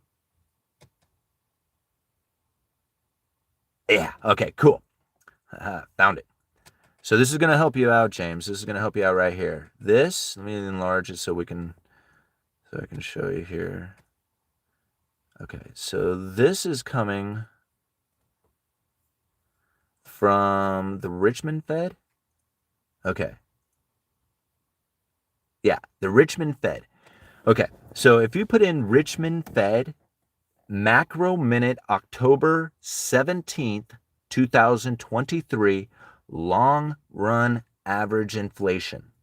Okay, so Google that stuff here. Let me show you. This is like what the title of what it looks like there. Okay, and this is coming from the Richmond Fed. All right, now cruise all. It's not very long. Talks about average inflation rate over time. Now cruise down to the very bottom of that page, and you're going to find this. This is what it's written. Okay, notably, it is in its update, the FOMC did not define the window of time over which it would be looking back to assess progress towards its goal. They admit this. They admit it. So like you're looking for something that they are admitting does not exist. So you're asking a question. You're like, I'm not trying to blame you. Everybody asks the same question, right? I asked the same question. I was trying to figure it out. That's why I was able to find this thing because I wouldn't stop asking that question. And I found the answer to it, but it's not the answer you're looking for. So you keep asking the question like a lot of people do, like I was too, right? I finally had to just come to the conclusion there is no answer for the question that you have because they do not have that answer for you, right? You're trying to develop something that doesn't exist, which is, I want this timeline. They don't have one. All right, so let me read this again to you. They did not define the window over time which it would be looking back to assess the progress towards its goal. By looking back far enough, it is possible to identify a starting dates where average inflation through the present day, right? This is important. So they're taking the present day inflation and they're looking backwards, right? They're saying, okay, how far back do we need to look to find the 2%? Right? Like, we know that we have a timeline we are looking for, but what if we don't have a timeline? Do we have a 2% average inflation somewhere on the timeline back there? Like, we know that there was no average inflation of 2% over the course of the last year looking back. We know there wasn't an average inflation rate of 2% if we go back 2 years or 3 years or 4 years. There was never a time over the course of the last 5, 6, 7 years that there was an average inflation rate of 2%. Let's continue on reading. By looking back far enough, it is possible to identify a starting date where average inflation through the present day has come in exactly at target. For example, Figure 1 of this article here shows that when considering inflation from October of 2008 through August of 2023, so again, this is a year old, but still, if we had imagined, it up to current date, this date would be a little different, but you guys get it, right? Up to current date through August of 2023, headline PCE inflation averaged about 2% per year on average, right on target. So they're not coming up with a timeline. We want inflation averaging 2% over the course of a year, over the course of 2 years. We want it to be that's not the way that they are looking at it, not at all. That's the way we want them to look at it. But how we want it, we can wish, hope, dream, pray, beg them to do it differently. That's not the way they're going to do it. What they are going to do is they are going to look back how far it's going to take in the timeline to find the 2% average. Back in August of 2023, they had to look all the way back to 2008 in order to find a 2% average inflation rate over time. Today, obviously, it would be different. I would imagine that October of 2008 would either have to stretch out a little bit further, or they would have to incorporate some downward shift in deflationary aspect from the 2% target in order to achieve a closer timeline on the 2%. Right? Again, it's not a timeline in which that we want them to operate on. 10-year, 5-year, 1 year, whatever. Give me a timeline. There is no timeline. It's best to just eliminate the timeline out of your mind and say, how far back do we have to look in order to find a 2% average? If we did have 2% average right now, what timeline would that be? That's a better way of looking at it. We would be on a 10-year timeline because 2% average inflation is 10 years ago. Not 5 years ago. We can't average 5 years inflation because there's no point in there where there's 2%. We have to go back 10 years or whatever it is, even further than that. I think it was 15 years on this one. So you see how this is the way the Federal Reserve is looking at average inflation rate over time. Is that they say, okay, 2% is how far away from us right now. That's what it's looking at. That's backward-looking average inflation. They could move to forward-looking average inflation, which is a whole different concept. Okay? And again, that's incorporating deviations from, if you had, never mind. The way they're looking at it is backward average inflation. This is what they're going for. They have no timeline. What they do is they say, how far back do we have to look in order to find 2% at current present inflation rate today? And that's how they kind of do it. I don't know if that helps. I mean, I hope that helps. But again, if you go and check it out from the Richmond Fed, this was, what was the date on this? October 17th of 2023, long run average inflation. And that kind of explains the best that I can come up with as far as how they are finding that 2% goal over time. That's it. All right. Next question. Ham sandwich. I love it. Ham sandwich P. $4.99. Thank you so much. Why does the public interpret something other than what these people say? Okay. Again, this all comes down to the propagandized information coming from the mainstream media in order to dictate. Like here, the Fed actually admits it. They admit it. In fact, we did a video not too long ago where I don't know, do I have it on here? I don't know if I can't remember where I saved it. Where the Federal Reserve actually admitted. Okay, here we go. The Federal Reserve actually admitted, I don't know, I don't have it highlighted. Shoot. Okay, so I don't know where they are in here.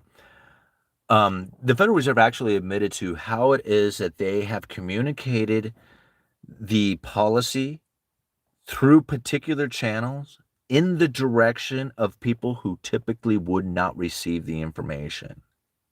That's like what's most like obvious to me is that when they actually admit it, like, let me give you kind of an example. Like, I think I use like something like The View, right? So here you have this topic that normally would not be discussed on this particular channel or this, in this particular direction. It would not normally be talked about, but they give information in this direction saying, hey, this is a major topic that is happening out here in the economy. Deliver this information, right? Then people who would typically not go and look for this information will receive the information in a way that is now communicated to them in a particular direction so that they have the understanding and the feelings that they are now in line with the monetary policy, basically elevating the inflation expectations. Right? Which is what they needed. That was the problem they needed to solve, is that there was a bunch of people out there who probably would not have elevated inflation expectation if they were not watching a show that was then telling them, hey, look at all the high prices you're paying for your makeup and for your groceries and for your, all the stuff, right? Isn't this crazy? This is being done by this. This is causing this to take place. And now all these people feel like they're an expert all of a sudden on inflation, and they go with that idea, which then elevates the inflation expectation, which puts it right in line with what the Federal Reserve is needing, especially when it comes to their monetary policy and how it is that they use their words to conduct the monetary policy as opposed to their actions. See, like if these people didn't understand at least something about inflation, then their words wouldn't have any impact on them. Like the Federal Reserve would be like, all this stuff about inflation, and they'd be like, I don't know anything about inflation. Doesn't mean anything to me, right?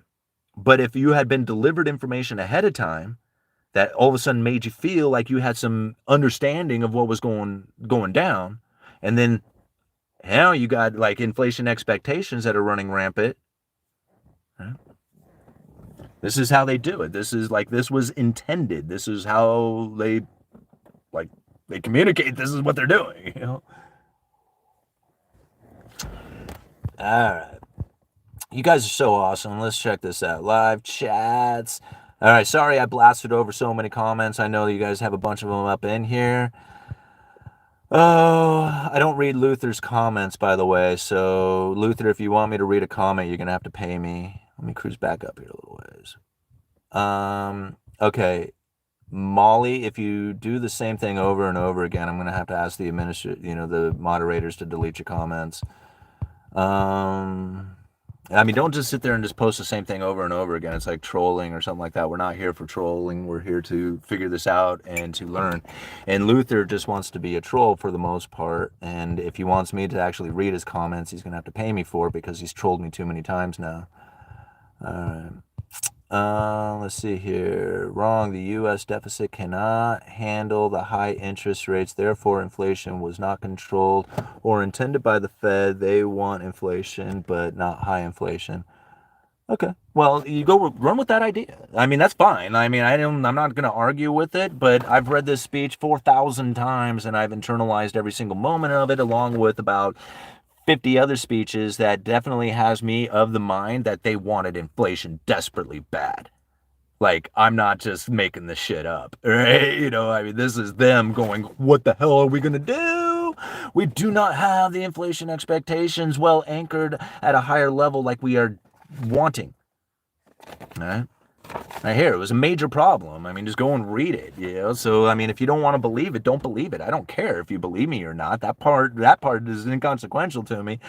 This information is linked in the description. I mean, if you want to not believe me, that's fine. Then you have to not believe their own words, because that's what's being said here is stuff that's coming from the Federal Reserve itself. All right, time for some moral suspension. All right. Oh, you must miss that, Simon. My bad. Oh, I'm sorry. Don't know why it would be your bad. I don't know what it is. Okay, you mentioned lower for longer earlier.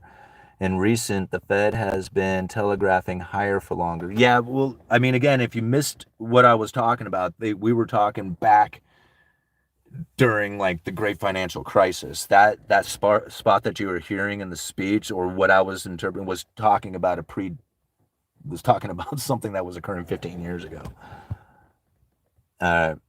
Um, how did the lower for longer play out, and do you expect higher for longer? Yeah, I do. And so that's just the thing, like understanding that I mean, I did videos like I don't know, however many years ago, when the Federal Reserve lowered interest rates, and people said that they were causing inflation to be too hot, right? At that time, I said, no, they are making up for the fact that they had failed to achieve the inflation target of 2% over the previous decade, right? Average inflation rate over time. So I knew back then that they were saying, like at the time, they said that we don't want to take away accommodations too early and taking away the support for the economy and hurting people unnecessarily. Like we don't want to do that, so we want to stay accommodating. No, it was all BS, right? What they wanted to do was create an inflation expectation that was persistently high, right? They were going to keep interest rates extra low, extra long for an extended period of time to make up for the fact that they failed to achieve the 2% target over time. I said that exact statement 1,000 times. 1,000 times, right? All during the time in which everybody said that I have no clue about the Federal Reserve, that I don't understand inflation, that I don't understand how raising the interest rates was going to absolutely destroy the government. And I said that is all wrong. Don't hold your breath. You will definitely see the Federal Reserve raise interest rates. And this is during a time in which they said that you won't even be able to raise rates 1%, 2%. I thought, honestly, that the Federal Reserve wasn't going to be able to raise interest rates more than 2.5% on the Fed funds rate without absolutely destroying the economy. I misunderstood one thing about what it was that I didn't take into consideration. That's what it was. I didn't misunderstand it. I understood it, but I didn't take it into consideration that the neutral interest rate was the key part of this, right? And that if you raise the Fed funds rate at up to 2.5%, it would be significantly higher above the neutral interest rate.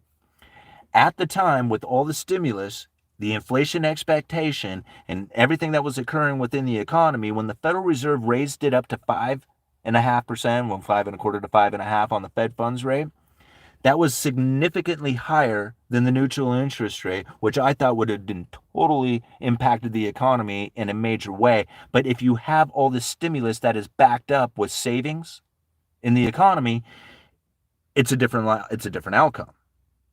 All right. So back in the day when they raised interest rates up to 2.5% during Trump's administration, and the economy was all pissed off about it, the markets were all pissed off, and it was slowing down dramatically, right? They didn't have a bunch of stimulus and savings that were backing it up at the time that allowed the Federal Reserve to continue to raise rates, like during the pandemic. Right? So it was a whole different scenario. As those elevated interest rates remained in the economy and the inflation expectation remained elevated, the neutral interest rate began to rise. Now, it hasn't risen significantly in the position in which that I think that the Federal Reserve would most want. However, it has risen some. And the more it rises with the elevated inflation expectations out there, it gets ever closer to the Fed funds rate, which is standing still. So the restrictions on the economy begins to diminish. Even though the Federal Reserve is standing still, the neutral interest rate creeps ever closer to the Fed funds rate, which again is not necessarily stimulating, but it's less restrictive to the economy. That, it took me it took a minute for me to figure that part out. Like, I didn't understand quite, the implications of what was going to be taking place at the time. But once it occurs, it becomes clear. It's like, that's why.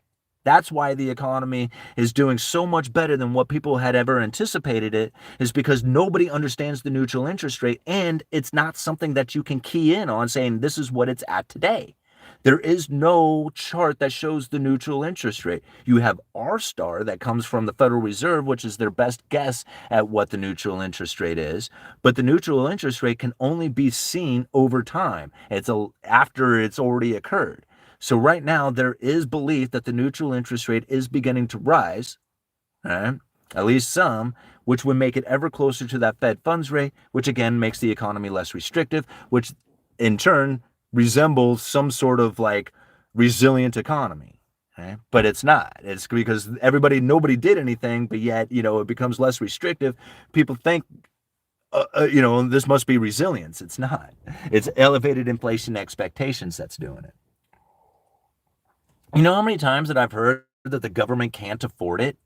Right? I've stopped internalizing that, because apparently the government can't afford it because they should have already failed many times by now.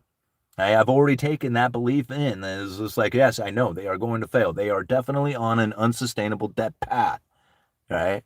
This cannot occur, but it's occurring, right? It's occurring right now.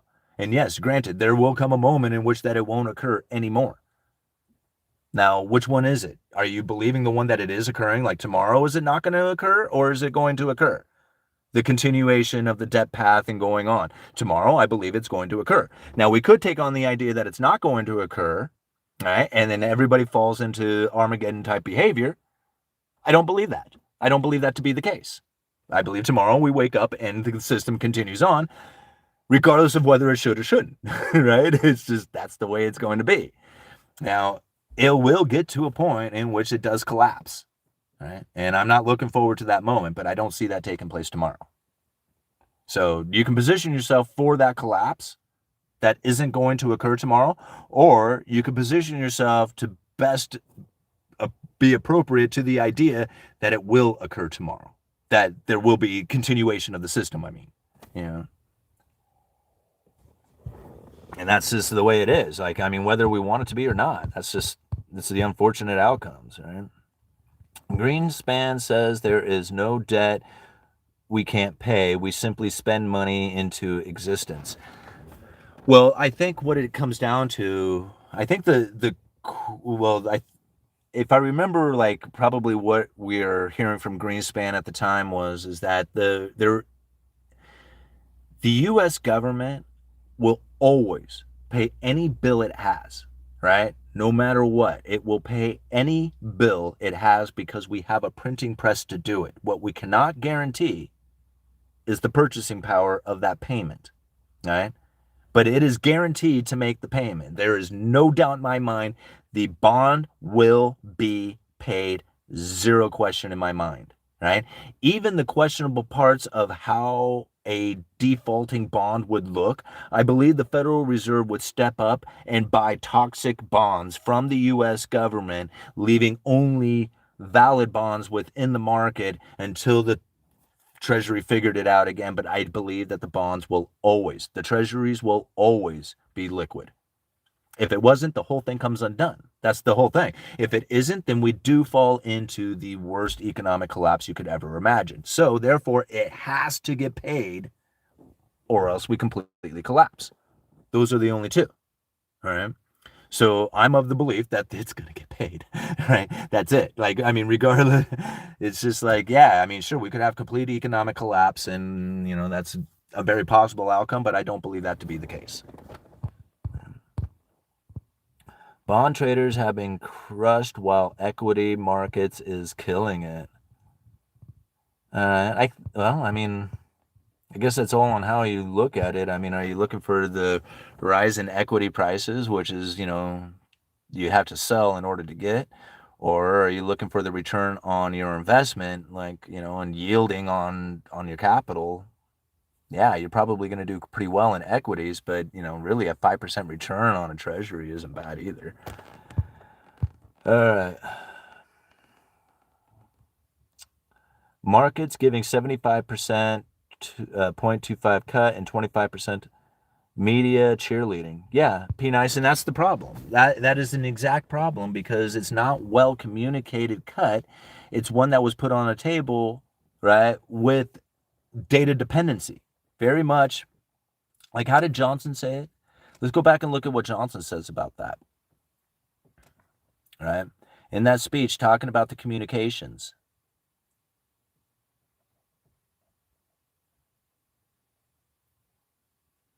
Right? Sometimes central banks' communications can have unintended consequences. Let me give you two examples. First, there is always the risk that policymakers' statements about the economic outlook and their expected future path of policies are interpreted by the public with false sense of certainty.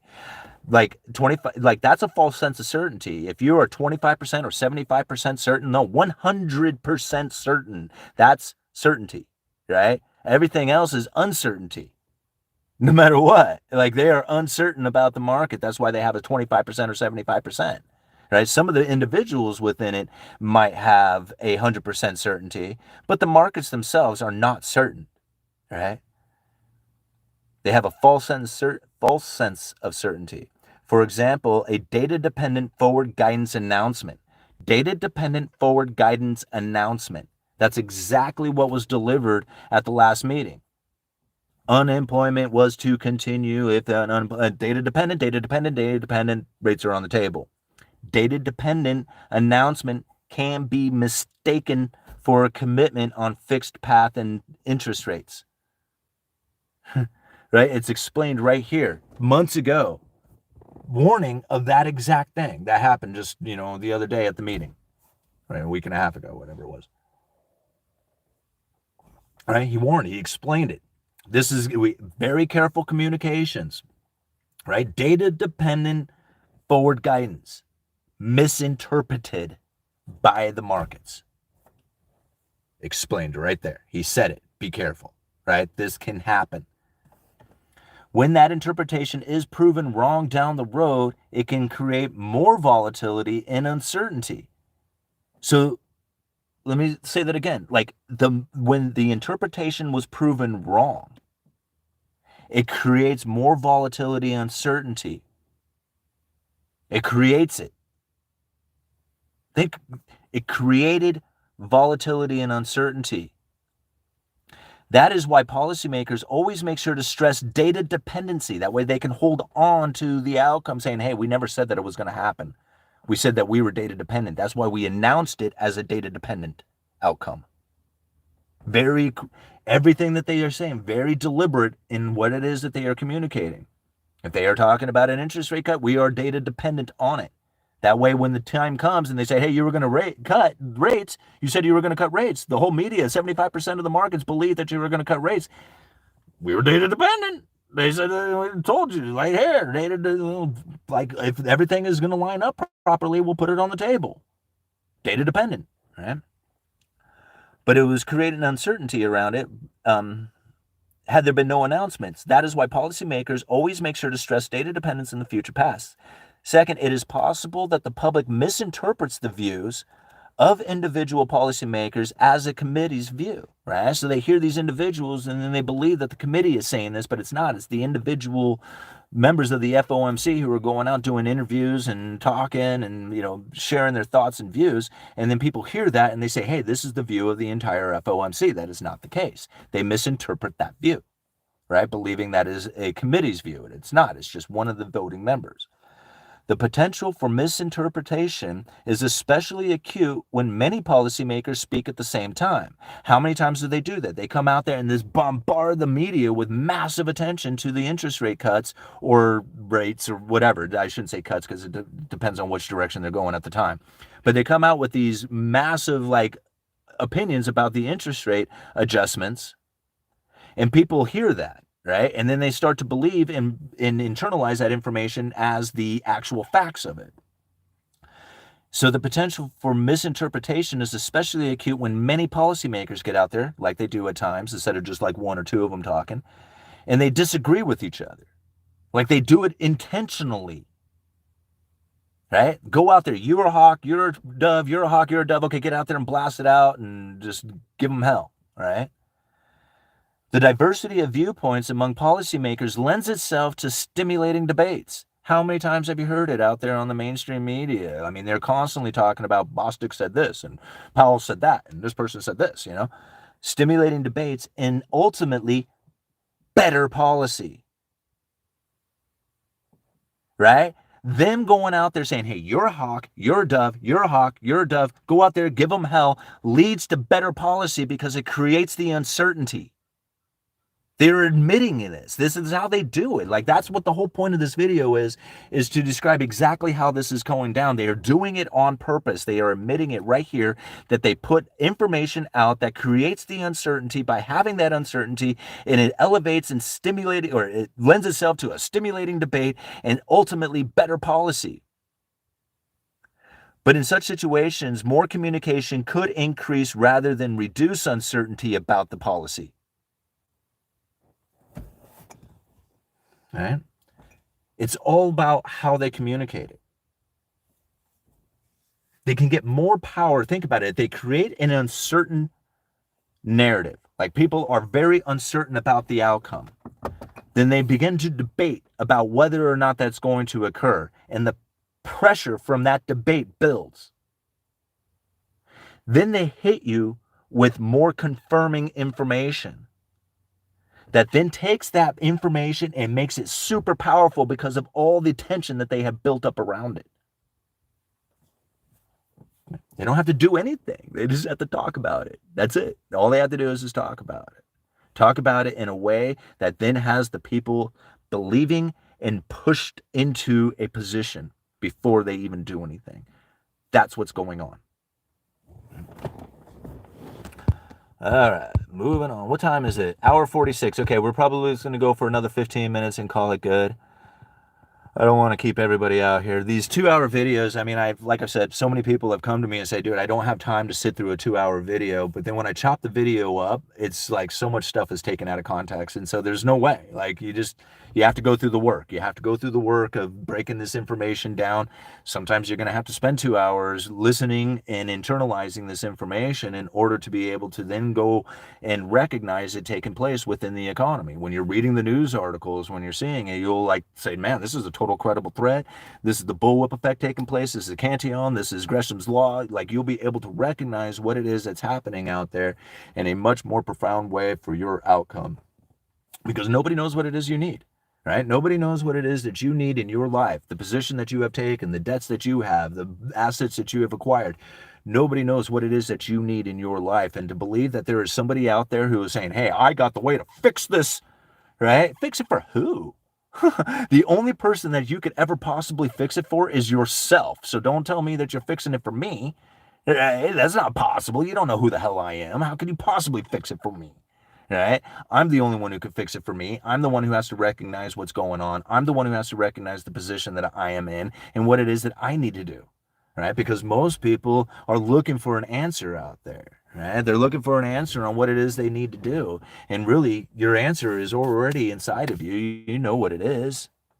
Right? You know when you're chasing pleasures and when you're chasing excellence. You know it.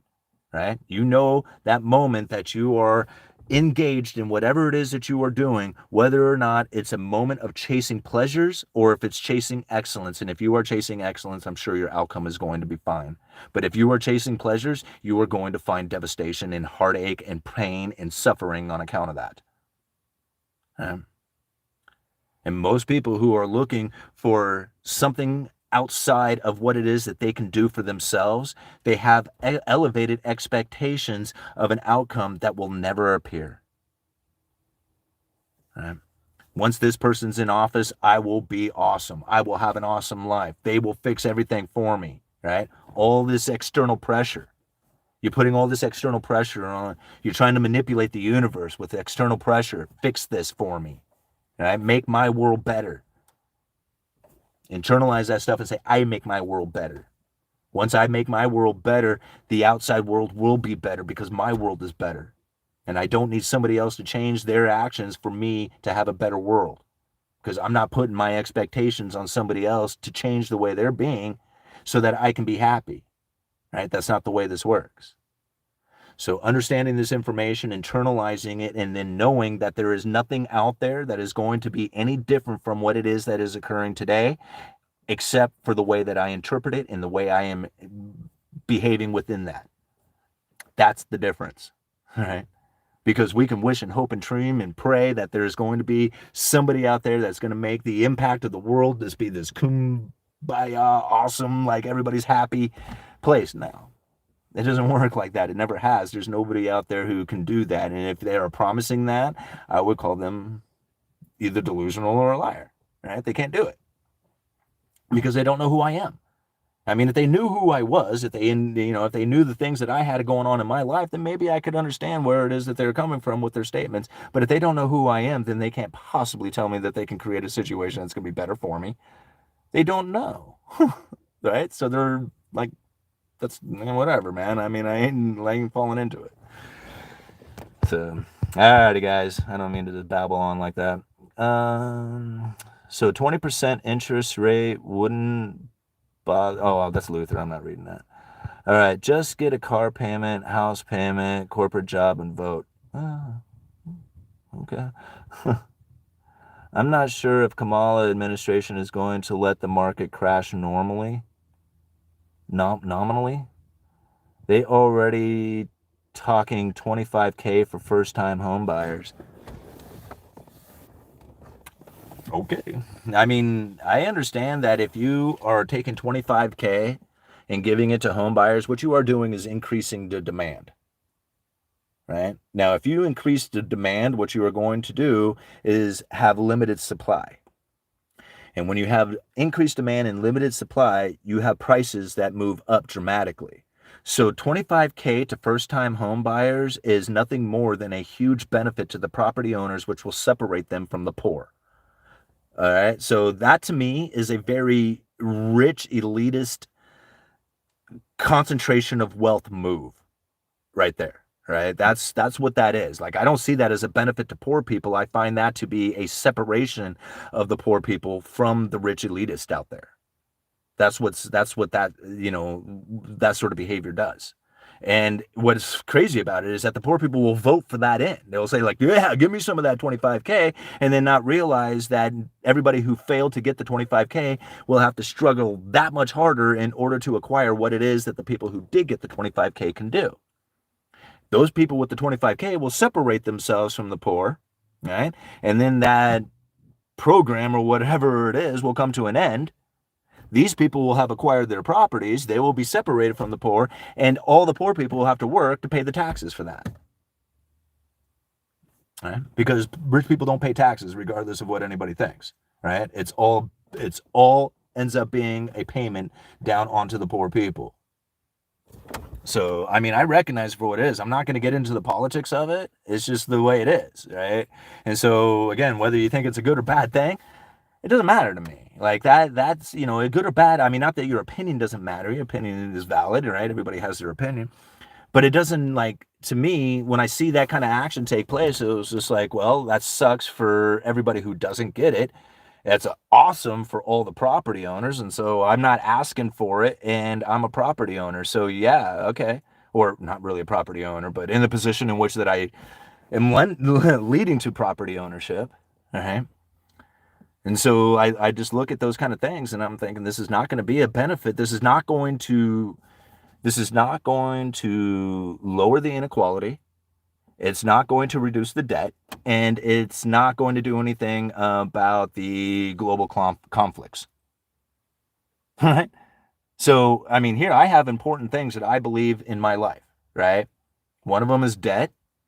Another one is privacy, right? And regardless of what a lot of people think of me being out here on YouTube, I do appreciate my privacy, and I communicate in encrypted messaging services.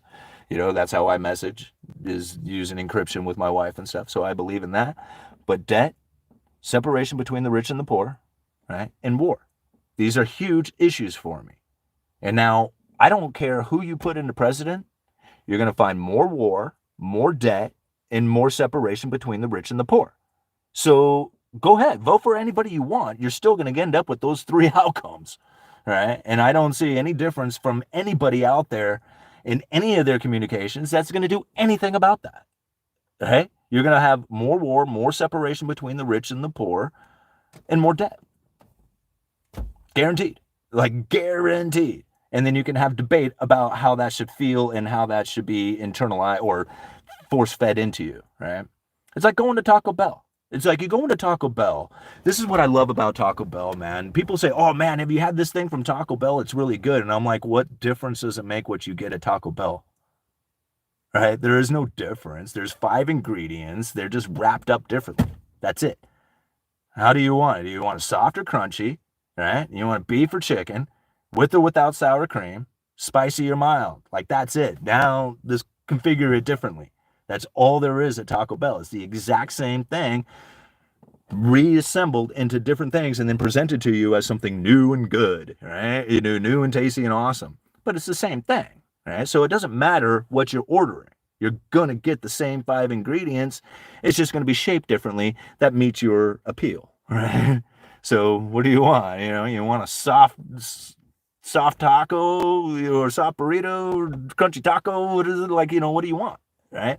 But the filling, that's going to be the same no matter what, right? So you can go into Taco Bell, order whatever you want, no matter what you get, it's the same thing, just looks differently to meet your appeal.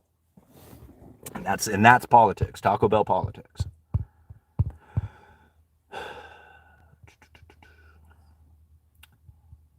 More like 50 ingredients disguised as 5. Yeah, that's true. All right. The fall of Rome, USA. All right.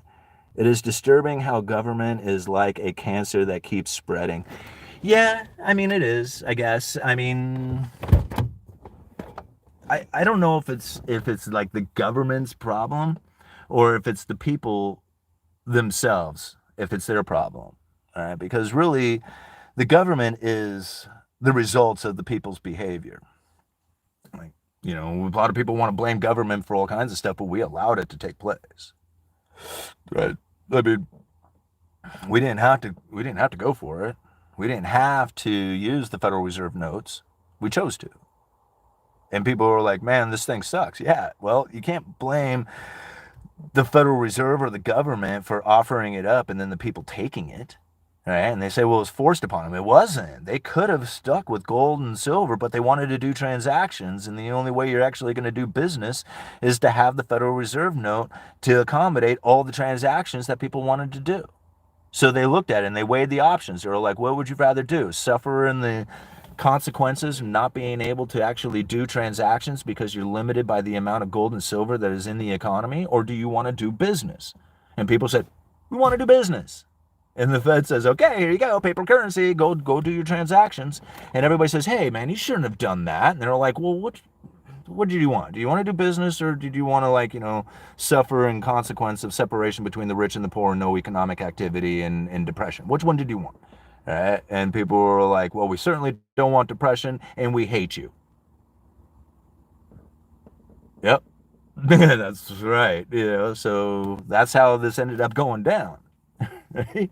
I don't look at it like that. To me, it's just the way it is. Like, the governments ended up being in the position they are because we, the people, couldn't suffer through the consequences of sticking onto a gold standard. We didn't want to do that. We didn't want to suffer through that. So now we suffer the consequences of the results of it. This. Right? And eventually this will come to an end too. I live in Portland, Oregon. It is the Seventh-day Adventist school.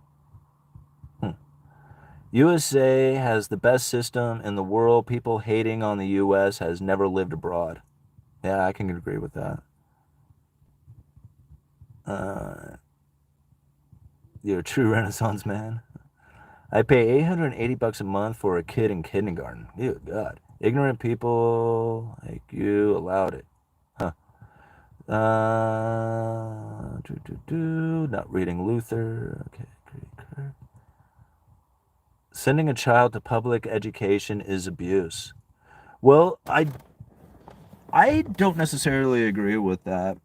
Like, I mean, I think, like, allowing your child to be educated in such fashions with not explaining to them, like, the realities of the situation can be very dangerous. But I think idea of like the social interactions that you get while in public school are very important learning. um, it can be damaging, but I think it's important also in a lot of learning aspects of like the social circles and how to deal with that growing up. Like if you have never been exposed to those, kind of treatments or peoples or the behaviors or stuff like that, then it'll be very foreign to you when you're, once you're an adult and stuff, and it'll be very confusing on why these things are occurring the way they are.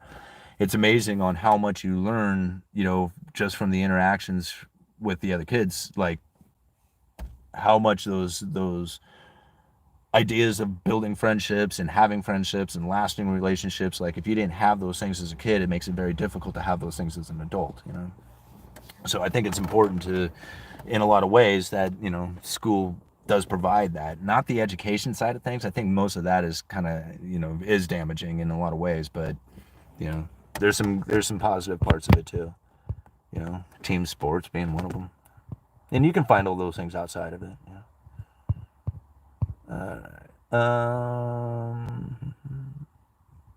Social interactions are great, yes. Not sure a school setting is needed for that, though. Yeah, I agree, all-nighter. It is, yeah, it is kind of like almost like a cop-out way of providing it, but it's still like, I think about like all the school events, I think about all the gatherings, that's where most of them end up showing up, like, you know, all of, all of Freddie's friends he found, at school and stuff, so.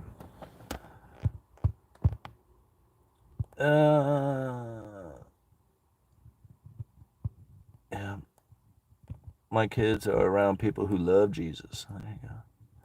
All right, just like FDR signing the social safety net policy, seems like his hand was forced by the New World Order after World War II.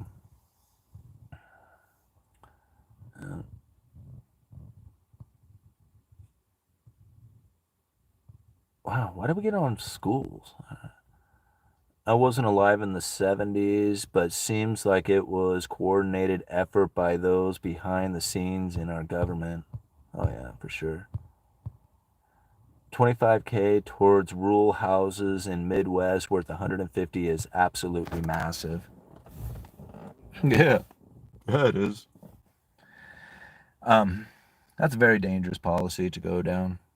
That's a very dangerous one because what it does is, I think about it, it's like this is the same sort of policy that occurred here in the Portland area when they were trying to provide houses for families who were, the unfortunate families out there or whatever. Going to be on the streets, essentially. And so they're trying to save them, like last ditch, effort to keep them in a house or something of that nature. And so they were going to provide this funding to these families. And I'm thinking, well, what about the families who don't get the funding though? So they're working damn hard. They're not getting any help from anybody. They're slightly above the threshold in which that it takes.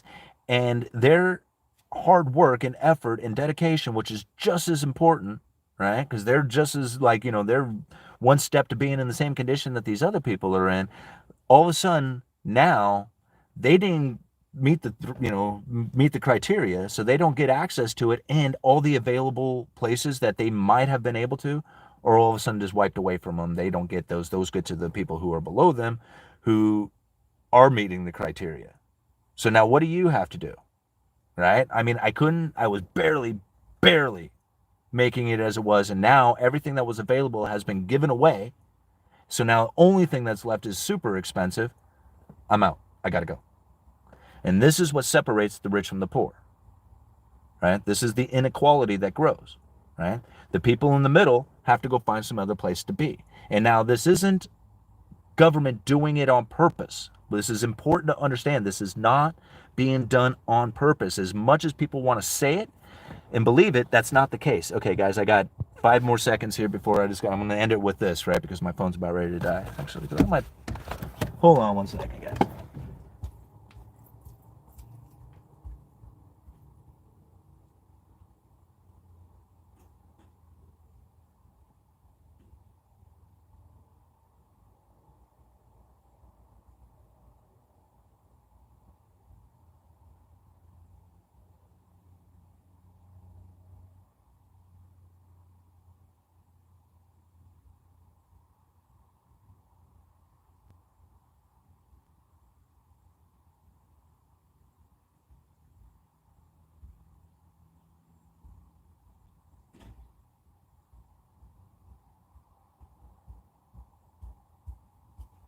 I can't find it, guys. I lost my charger.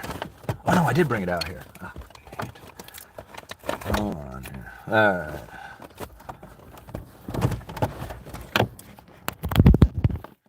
Perfect. Okay, saved it.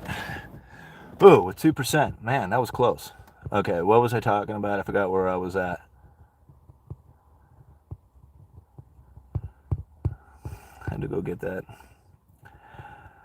All right. Where was I at, guys? I already forgot where I was. I was talking about the homeless, and talked about the separation between the rich and the poor. Oh, yeah, okay. So it's not government's fault, right? The government talked about trying to help the people, trying to figure out what it is that they can do to provide, houses for the unfortunate people out there. The only problem with all this is that it adds to the demand side of things. Very rarely does anything that they are providing as far as help goes to the supply side, right? Supply side is really what is needed to bring prices down. You can help out on the demand side, alleviate problems that are existing within the people themselves, like the individual. But the overall grand scheme of things, what that will do is create inequality. It will create more separation between the rich and the poor. Now, again, like we can blame politics for this, but if you go and read this essay, Cantillon's essay on economic theory talks about this exact thing. He talks about how it is that the area can no longer provide adequate pay to the people there in order to maintain their standard of living. And this is exactly what we experience. See, we can blame it on politics. We can say, hey, this is your fault. You're the ones who are doing this. Or we can look back in history and say, okay, this is what occurs when you have continuous new money that pours into the system, is that you will have a separation between the rich and the poor. There is no better evidence of this than the leases and rents that are paid. Right? Excuse me. This is very telling. It tells you right here, like hundreds of years ago, if you have continuous money that pours into the system, what you will find is that the people, the inhabitants who live there, will end up suffering the consequences of having higher prices that then has foreign competition competing against their domestic manufacturers. Rents and leases will be incredibly elevated, and those people, the inhabitants, the working people, will find other places to live. They will have to leave, right? So go and vote for somebody who's going to change it. This guy's pretty much describing what's going on right now, and there's nothing you can do to change that, right? The individual, from everything that I have gathered and I have learned, the individual who can come in and fix the system. When I hear like, we're going to fix it on day one, we're going to fix it in 4 years, we're going to fix it. You know what fixing it would be like? You know how painful a fix would be?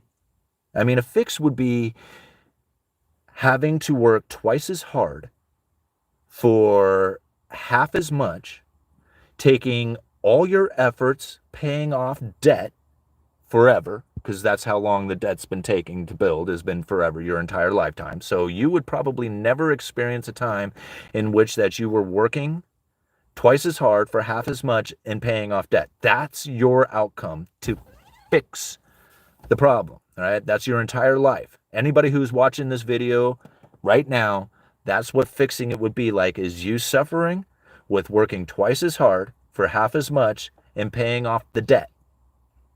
Now, not only would we experience that, but all of our children would experience that as well, because this has been going on for so long. In order to fix it, it's going to take just as much work, if not more work, to unwind it, to fix this problem, because you have a bunch of interest to pay on top of it. So not only are we, the people who are alive right now, having to deal with it, working twice as hard, right, for half as much, paying off the debt, but then committing our children's life to that exact same outcome, working twice as hard than what we're working right now, right? They won't know it. They'll just be working hard, right? Because they won't know what working twice as hard means. They'll just be working hard, right? So they'll be working hard to pay off the debt as well, because that's how long it's going to take. It's going to take generations of people doing this.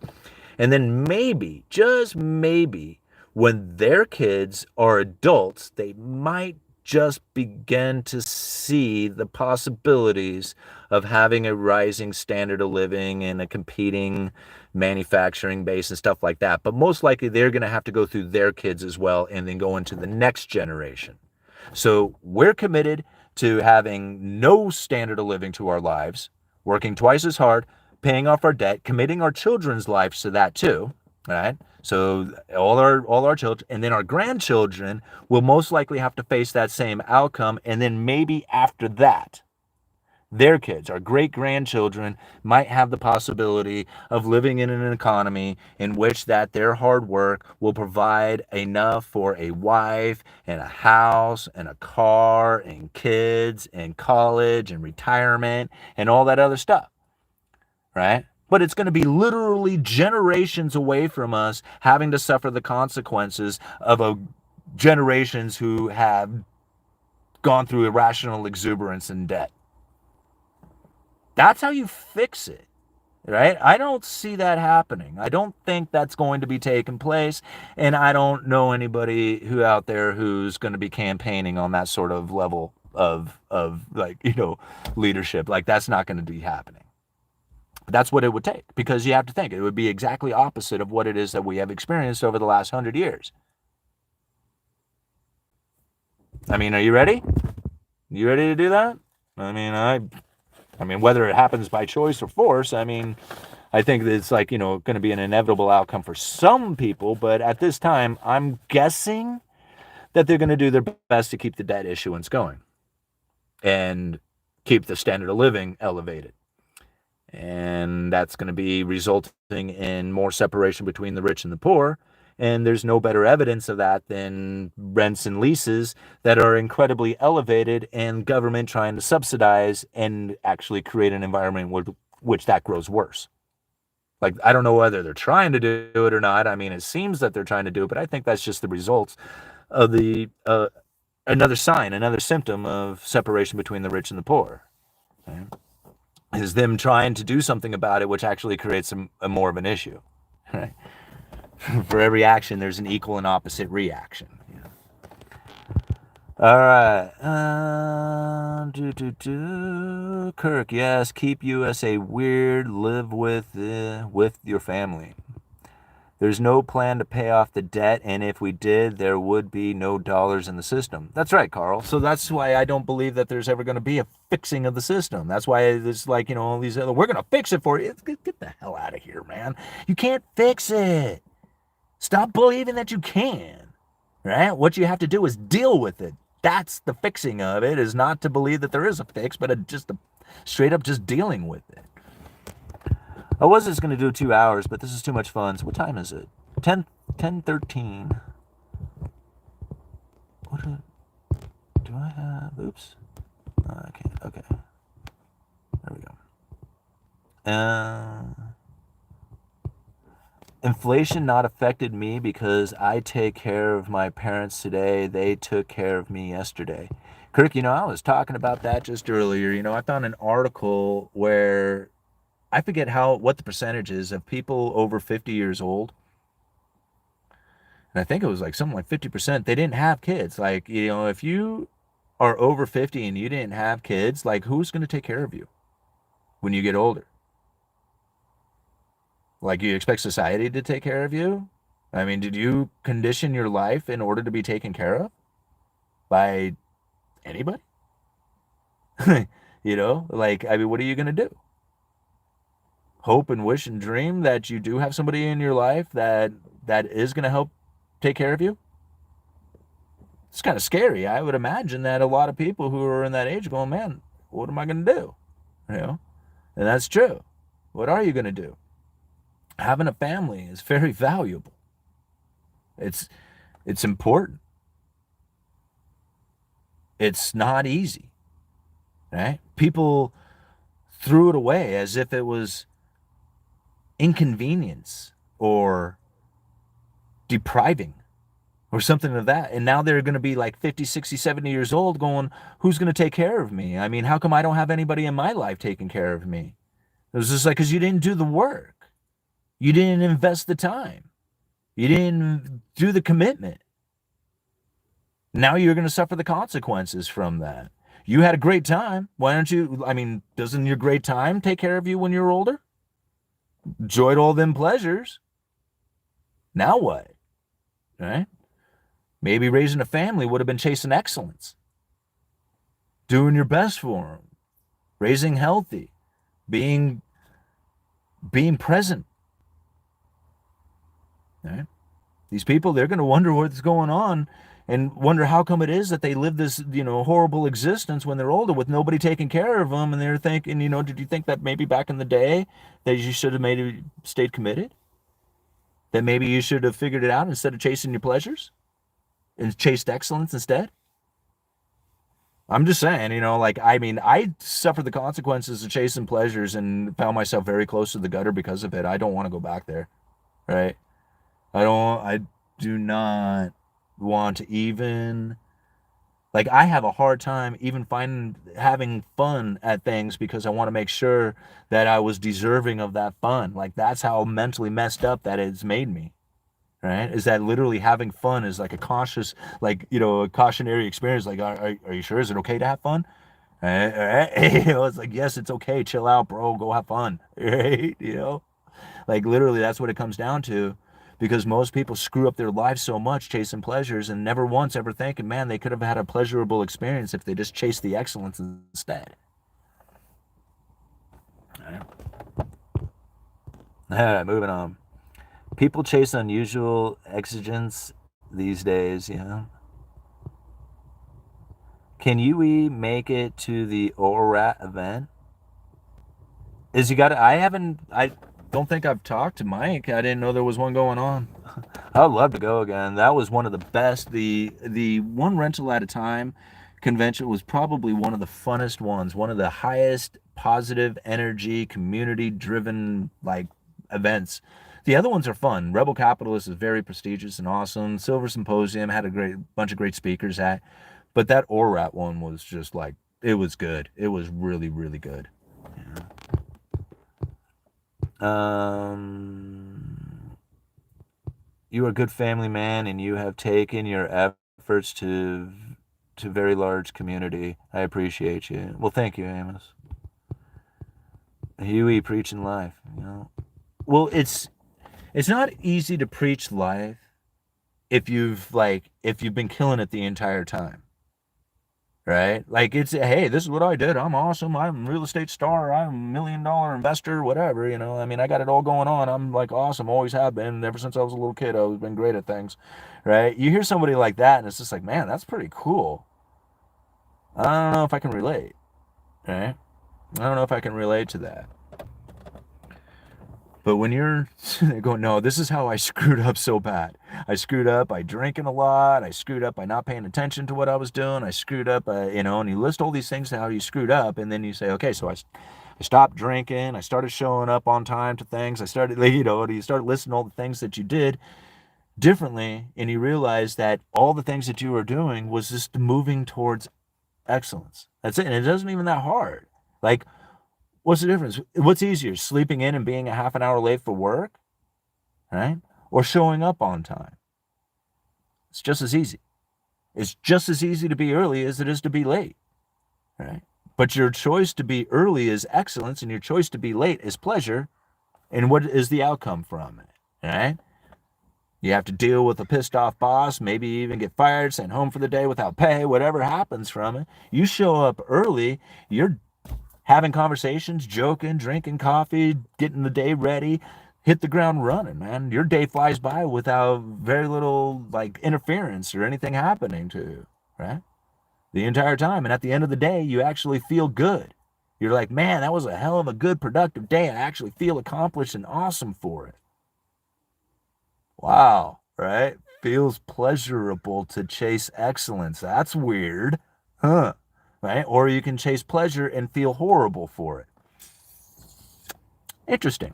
It's not very complicated to really kind of think about it for just a minute. It was just so really it's just a mindset switch of going from chasing pleasure, switch that over to chasing excellence, chase excellence for a while, although it feels painful and nothing will come from it.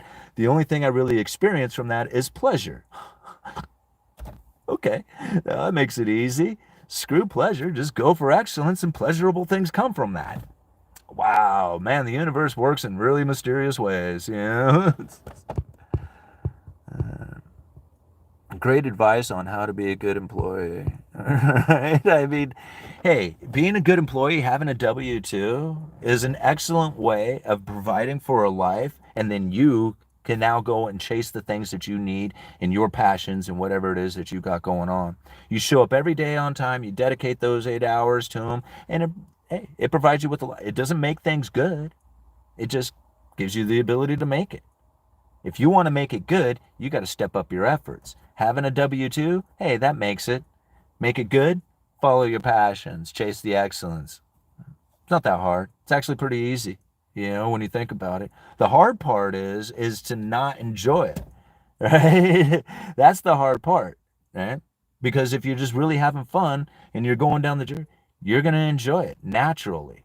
So what's really hard is just enjoying the process, just going through it, right? All right. All pleasures are valid with constraint. Even drinking too much water can kill you. All right. A Mexican will have 10 kids, so when they get old enough to mow yards, he can sit back and let kids work for him. He grew his own business. Yeah. Just starting is the hard part. I agree. I agree. Starting is the hardest part, is literally just doing it, Even like this YouTube channel, which I never thought was ever going to go anywhere when I started the channel.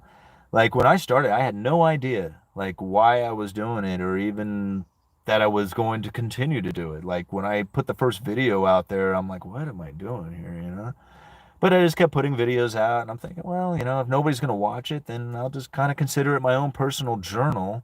And that way it gives me reason to keep putting out videos, is because I don't really care if anybody watches them. They're just for me. They're my videos. They're just for me to remember what it is that I was thinking about and some of the articles I was finding. So I'd leave links down in the description, and I found that people actually enjoyed a lot of the videos that I was putting out there. When I started talking about lumber and building industry and all that other stuff, it started just taking off. And again, like I was doing videos like I was a full-time YouTuber, even though there was nobody really watching my videos anyway, right? But I didn't care.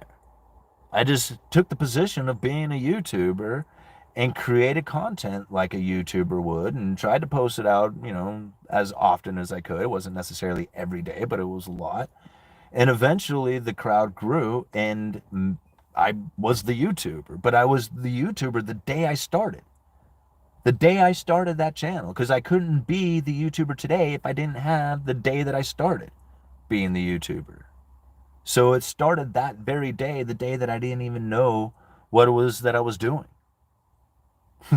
Right? And that's what it is for everything out there. It's literally just start it. Just start doing it. You want to be the musician? Just start doing what musicians do. What does a musician do every day? They probably play music. They probably go and listen to other musicians. They probably take lessons. They probably, team up and play music at other festivals or whatever. They just think of the things that other musicians are doing and start doing those things, and then pretty soon you will be the musician too. Right? I don't know if that works for breakdancing.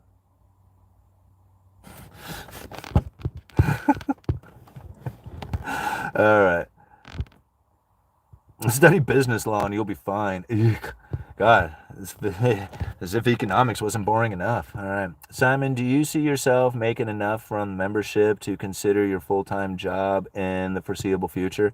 Nah, Brody, the membership, if the membership grew to like 10,000 members or something at $1 a month, then yeah, I totally would see it, because like YouTube takes quite a bit of the membership. And then also, having that there, it would essentially replace what the full-time job would be, because it's going to vary. Like it just varies all over the place. But if that was to be the case, and it was that stable income that was there that, kind of gave me the idea that yes, it's a little bit better than my full-time job, and I wouldn't have to rely on the full-time job. I would just have to rely on the membership if I could keep that consistent for a significant amount of time, then I probably would. Like, I mean, it would make sense to then quit the job so that I could pursue this full time. But really, I have to think about, like, what is it that I would be doing full time on YouTube that I'm not doing now? Like, what is it that I would have to be doing in order to constitute the idea of saying, hey, you don't need to be at this job anymore. You can switch your efforts over to this. Well, I would think that I would have to have certain things kind of built up in my, you know, in my world, in my life, something, not just as an example, doing consultations on a regular basis, doing, selling a book, selling a course, something of that nature, having something else that would then have me saying, hey, instead of putting 8 hours towards this, you're putting 8 hours towards that. And right now, what I have going on, if to put 8 hours towards it would just be pretty much duplicating a lot of what it is that I'm already doing. I mean, we experienced, how many like live streams, dual live streams in a day. I do a short break in between there and put out a bunch of, shorts videos or something. This is what ended up leading me to is like, man, I got to do something for my channel while I'm taking this small little break here. So while I'm taking this small break on making videos, I can't help it. I got to find something. Like, I was like, what is it? Okay, cool. Cut some short videos. Figure out a way to do that. So I cut out a bunch of shorts, posted them all over Instagram and TikTok and on YouTube. And what I found very interesting about doing that is, like, when I first did it, I was just like, well, let's just put some content out there to see what goes on. But then I started, like, the wheels started turning, and I'm like, what's going on here? Like, I put out the exact same video, little short video. I put it out on TikTok. I put it out on Instagram. I put it out on Facebook, or I'm not on Facebook. Yeah, on Facebook. I put it out on YouTube, all at the exact same time, within like 10 minutes of each other. They're all uploaded to these different platforms. Exact same video, same description, same title, same hashtags, everything, right? Across the board. And none of the platforms respond the same. Like, none of them. They're all like, one of them takes and just like the algorithm just takes it and it flies all over.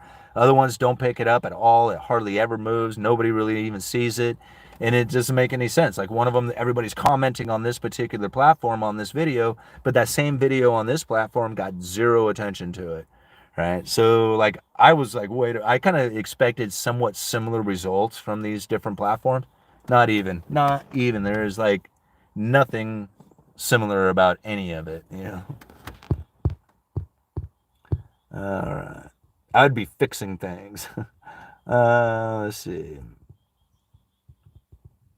You seem obsessed with your channel and your own success, and I would guess that that's coming out of expense of giving your children what they need. You should always put your kids first. I mean, is it obsessed? Like, when somebody shows up 8 hours a day for their job, are they obsessed with their job or are they forced into it? Like, 8 hours a day doing lumber sales, is that an obsession? I mean, I do 3 hours a day of YouTube. Comparatively to my job would be more of an obsession, but since I'm forced to do it, they don't consider it an obsession, right? Since I'm volunteering to do this one, people say, well, that's an obsession, but really, is it? It's kind of like a job too. I get paid to do it, essentially.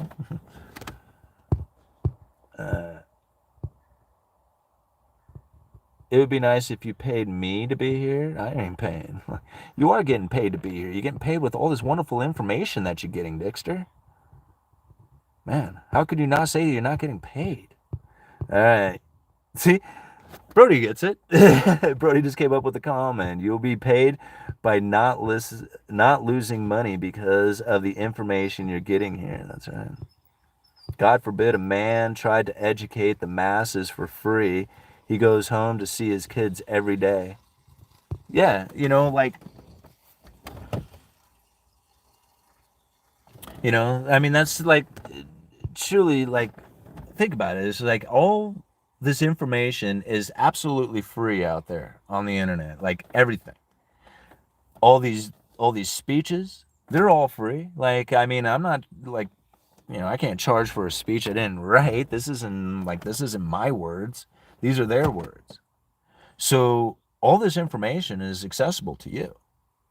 Now, I've gone through and I've broken down this stuff and I have internalized it into a way that I feel that I understand it. I understand a lot of this communication tactics. I understand the 2% average inflation rate. I understand all this stuff that I have broken down. Now, I can keep that to myself.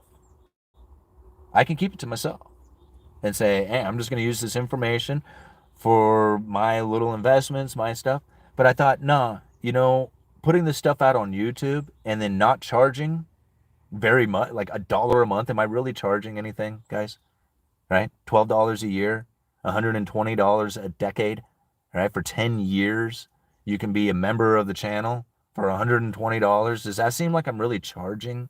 Like, am I trying to make money doing that at $1 a month? I mean, really? $10 a month, maybe $50 a month, that would be trying to make money off of this. What I am trying to do is create a community of people who are truly wanting to learn this information. And I feel like actually a bit of the membership got tainted by people gifting the memberships, which I thought was a really good idea at first. I mean, it's like, yeah, man, like let's force the memberships out there onto the people so that they can then gather this information and internalize it like the rest of us has. But then I realized there was a bunch of people who were in the membership who didn't really appreciate being there. And I'm thinking, well, this isn't beneficial. Like this isn't beneficial to the membership community. So although I really appreciate the guys who are gifting memberships out there, and I hope they continue to do that because I think this information should get out there to the people, but I think the results of it might have been a bit negative. As some of the people who were joining in on the channel didn't really appreciate being there, and so I was just like, well, why are you a member then if you don't like it? Like if you don't want to be part of the community, then why are you here? Right? Just to give everybody a hard time or something? So that's kind of one of the unintended things that had come from it, but whatever. Moving on. Let's go check out the super chat. We got Brennan Bateman with the $2.79 Canadian. Thank you very much for the super sticker. UE, we should become property owners and leverage that real estate to buy more and buy gold and silver and Bitcoin. Thank you, All Nighter. All right. How much will they cut in September? I don't know if that has been communicated in a way that is actually going to take place. Like a September rate cut would have had a communication such as something like, the data that we have received has now indicated that the future path for rate cuts will be most appropriately done at the next meeting. It'll be something of that nature, right? Did you guys get it?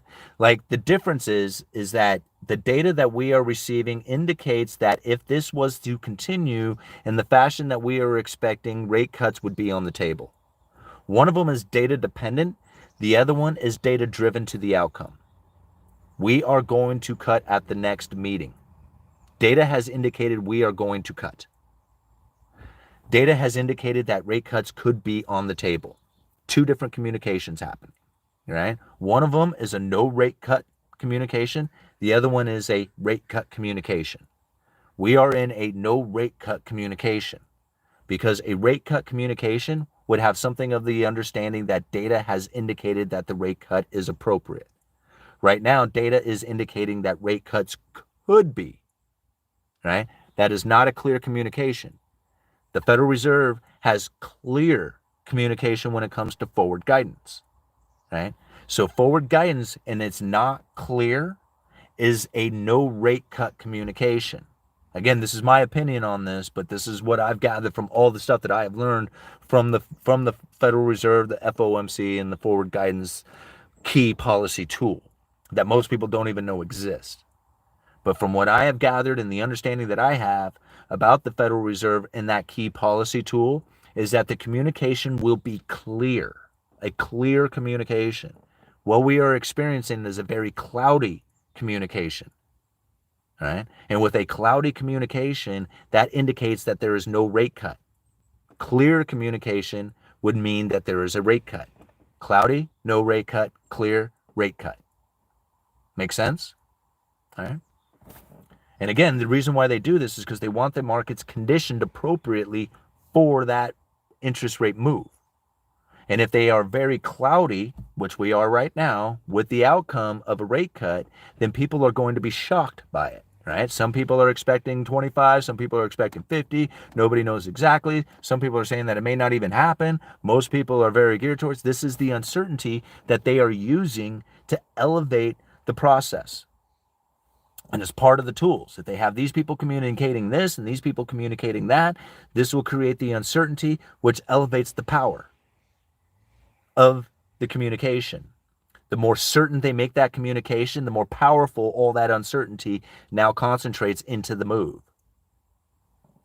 I don't know if I can explain it anymore. The rate cut has almost no real importance on the immediate future of the economy. That rate cut will take anywhere from 6 months to a year before it really impacts the economy.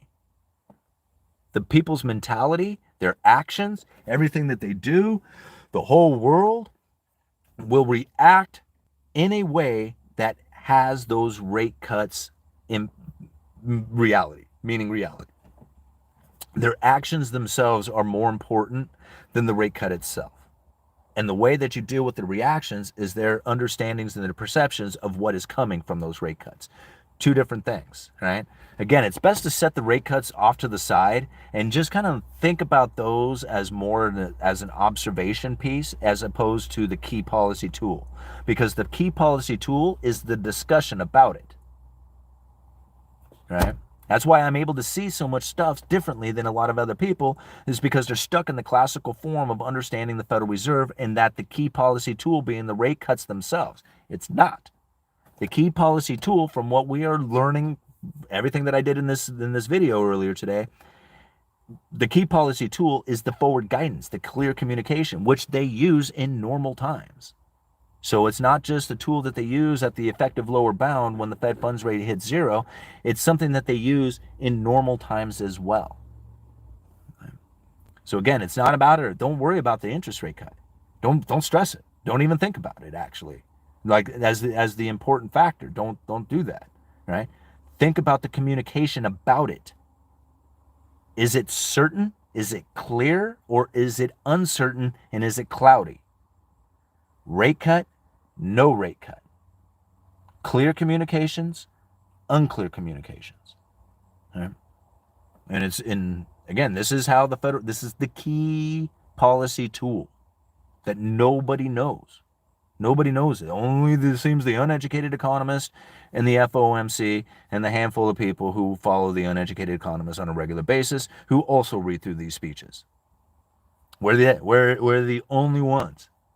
I'll list them off. Not Peter Schiff, not Daniel DiMartino Booth, not Gregory Mannarino, not any of them. Not a single one. I have listened to them recently. Not a single one of them is talking about average inflation rate over time. None of them are talking about the forward guidance, the communications, in the sense that that is the key policy tool and how it is that they are using it. Right?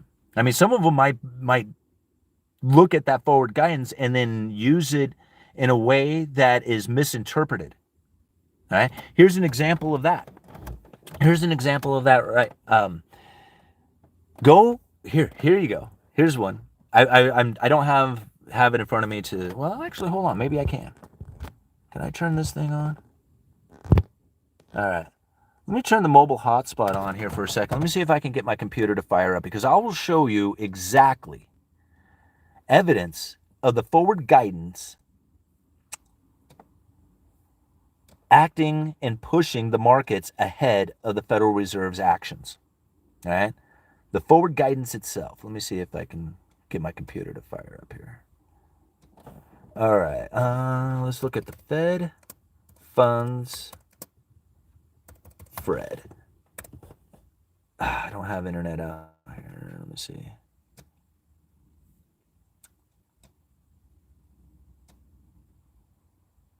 Give me a second here, guys. Let me see if I can get the hotspot to link up. Okay. Yeah, awesome. Okay.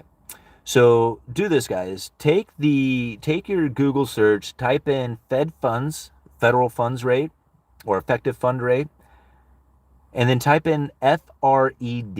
It's the Federal Reserve like education site or something. Anyway, it will bring up a chart that looks similar to that. Okay. Take that and run it back to 5 years so that it's a 5-year chart. Okay. And what you'll see is something not too far off from this. Okay.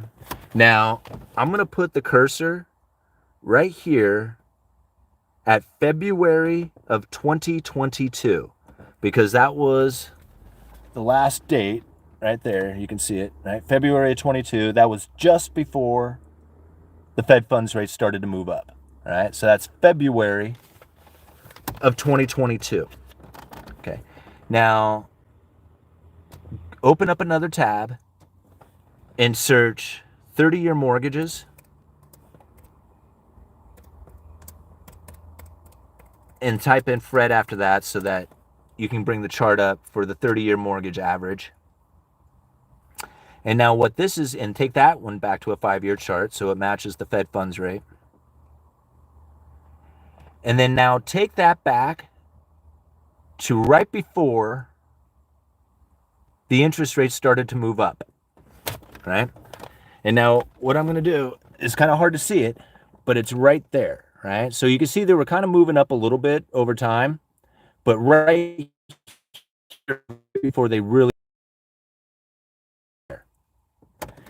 that was December 30th of 2022, right?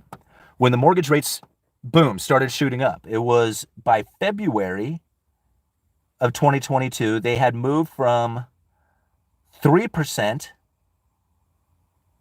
up to 3.9. They were up at 3.9%. They had increased almost a full percentage point. And the Federal Reserve hadn't moved yet. The Federal Reserve hadn't moved, right? They had said that they were moving. They had put out the forward guidance. There was plenty of indication that they were going to be raising rates. Everybody was aware of it. They knew far ahead of time, and they started acting appropriately. And you can see it as plain as day right here in this chart, right? That by February 17th of 2022, when the Federal Reserve still hadn't moved yet, remember, they had just made the indication that right after this, we were going to start moving rates up. The mortgage rates had already increased by almost a whole percentage point, right? Acting ahead of the Federal Reserve. Now, again, if we go back to that Federal Reserve chart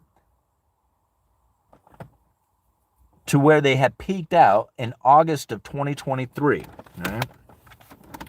So again, right here, August of 2023 is when the Federal Reserve had stopped raising rates. They had basically stalled out.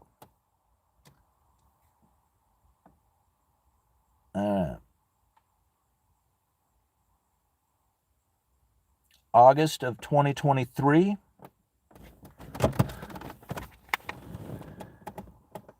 is, oops, where was it? Oh yeah, it's right here below this spike. You can't really see it, right? But it's right there.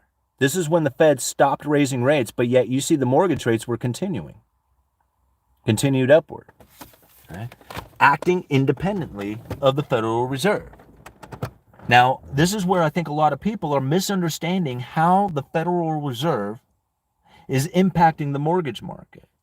Because a lot of people look at the Fed funds rate and say, hey, these elevated interest rates, nobody's going to be able to afford the mortgages. But yet the Fed funds rate has stayed still while the mortgages were on their own, moving off on their own, independently of the Federal Reserve. But yet people are saying, no, the Federal Reserve is the one who has now created these elevated interest rates within the mortgage market, but yet the mortgage market was elevated in interest rates before the Federal Reserve even moved, right? See, this is where a lot of people back in the day said the Federal Reserve has lost control over interest rates. Look at them move independently of the Federal Reserve, not taking into consideration that there was months of forward guidance leading up to it. That's then forced the outcome of raising the interest rates as people were positioning themselves accordingly to the clear communication that was taking place. See, this is the difference inside of it.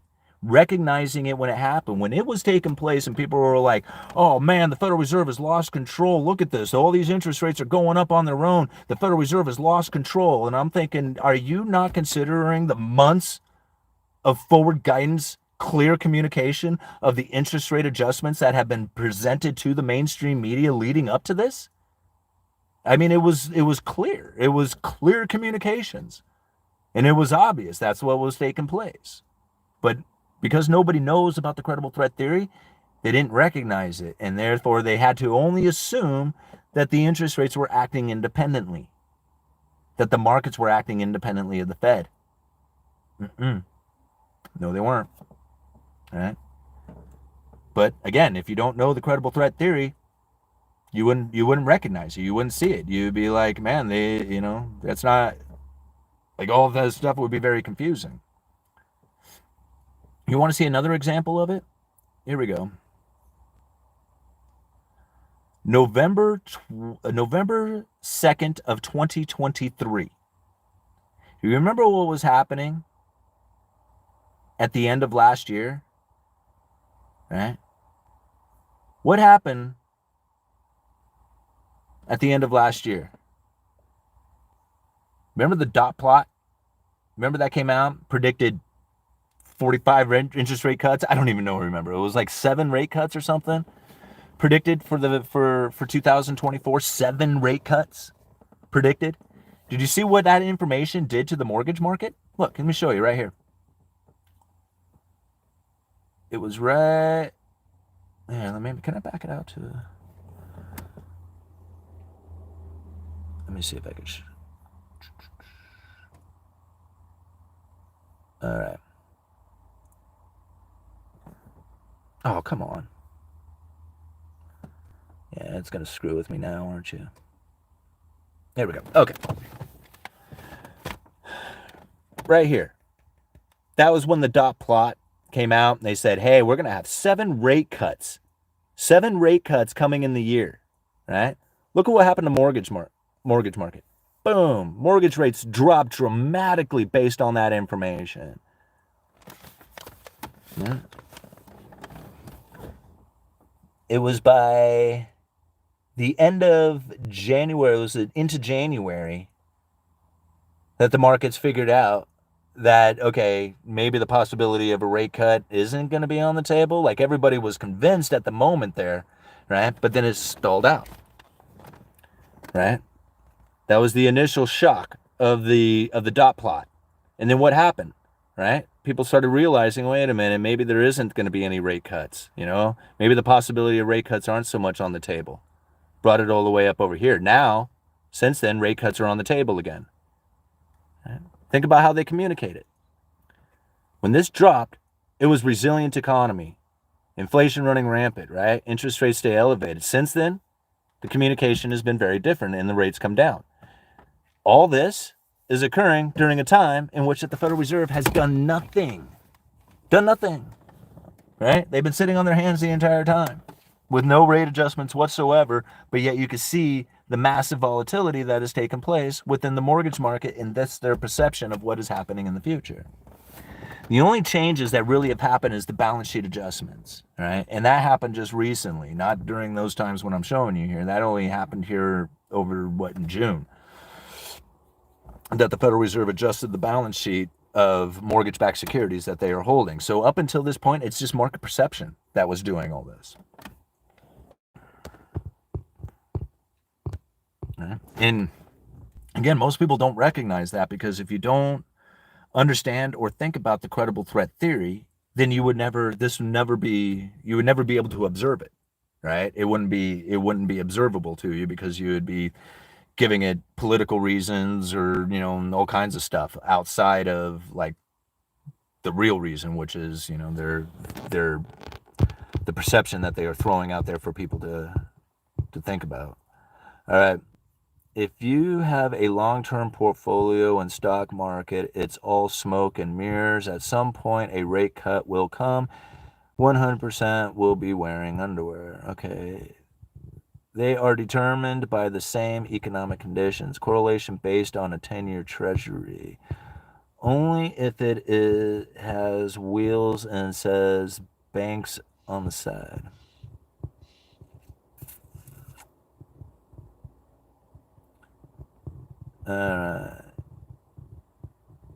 Every single day that goes by, we have to be getting closer to a rate cut. Even a blind squirrel finds a nut theory.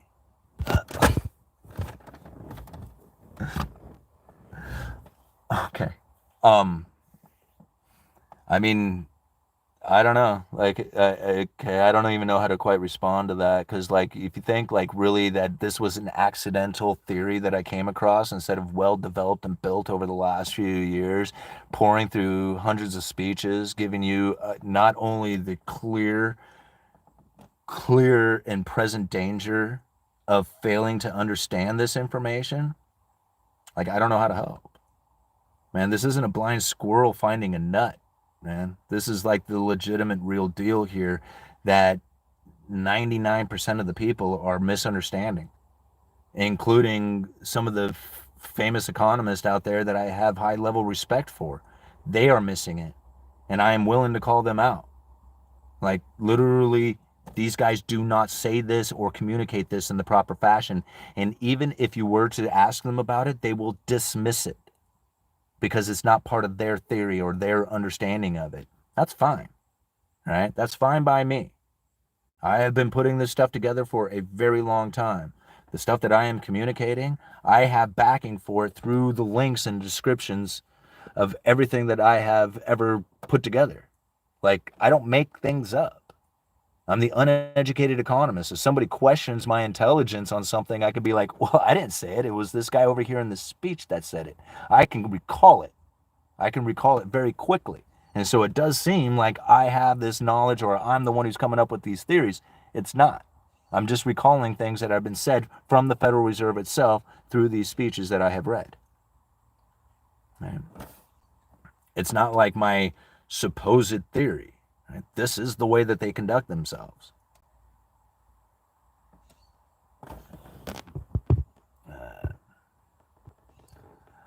I love the blind squirrel theory. However, you misunderstand the rolling down the hill nut theory. He doesn't make things up. That's right. All right, raise rates. Sometimes the toilet needs flushed or you clog it up. Well, I'm back from the grocery. Oh, well, I missed it. Brody deleted your comment.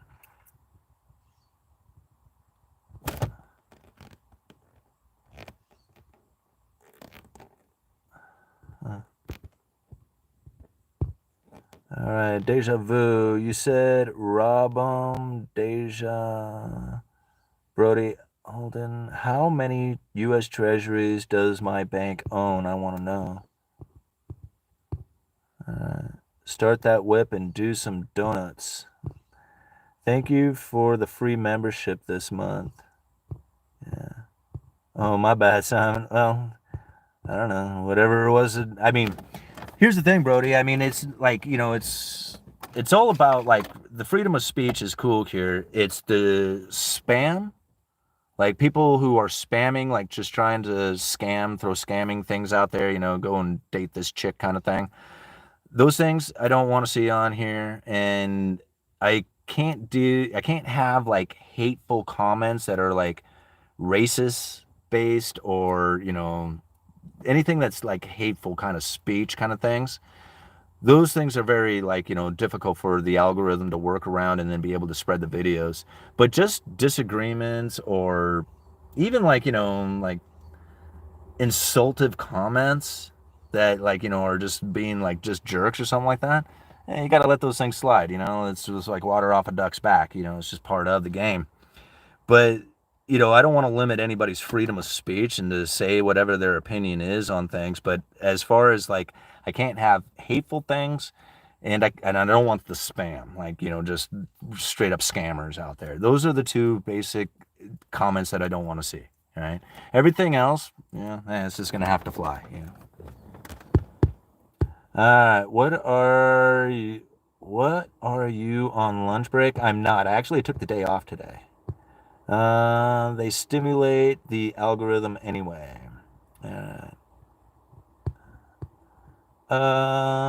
Came in late. Can't wait to watch the rest of these 2 hours, 2+ hours. Yeah, Derek, I think the first hour of this video is really good. I mean, we break down all this information, and really, I think that's the important part of it was the first hour. After that, we just kind of talk and just discuss different things. So, I really the most of the information is in the first hour. So. Car market bullwhip effect. Yeah, absolutely. Something that we had predicted. I can't remember. There's a guy out there who does really good car videos. I can't remember. I can't. Surprised I don't remember his name right now. But good stuff. And yeah, he's been talking a lot about the used car market. What happens if the kids don't hang out with you in your old age? What if they ditch you? Yeah, that's the chances you take. I mean, you would have to, you would have to think your kids would have to be appreciative of you raising them properly. Right?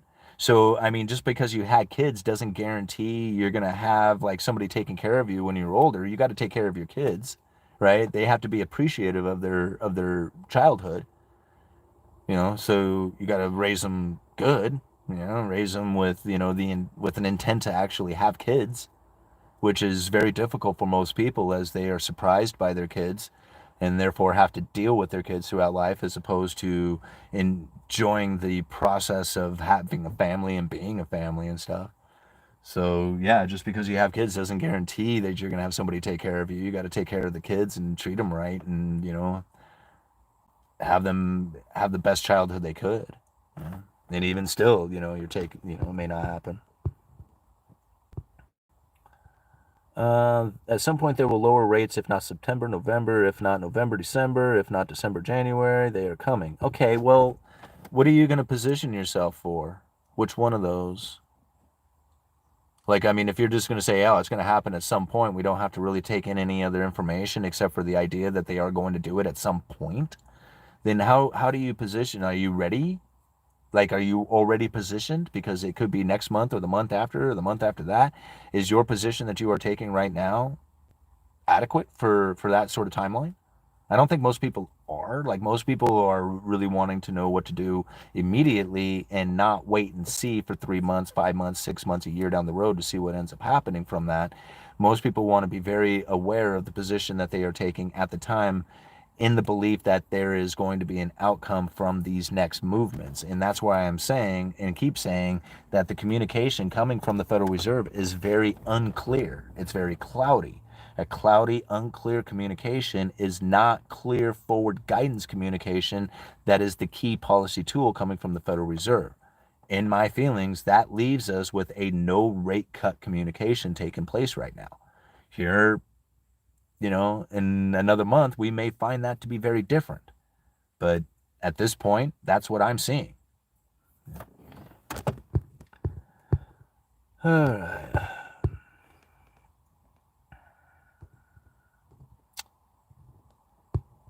All right. What happens to the economy if rates don't lower?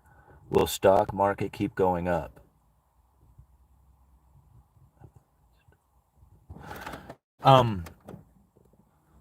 Will the stock market keep going up? I mean, I think you're trying to correlate this question so that you know whether or not to put your money in the stock market based off of the ideas of the interest rates. And I don't know if you necessarily want to be correlating those two like that. Because I mean, it's like make these two relate so that I can have a better outcome with my decision. And I don't know if that's necessarily something that you should be doing or is appropriate to do. Right?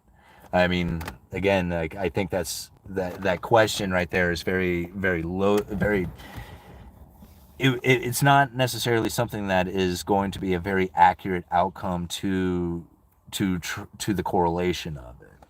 Basically, interest rate adjustments have less impact on the economy than they once had.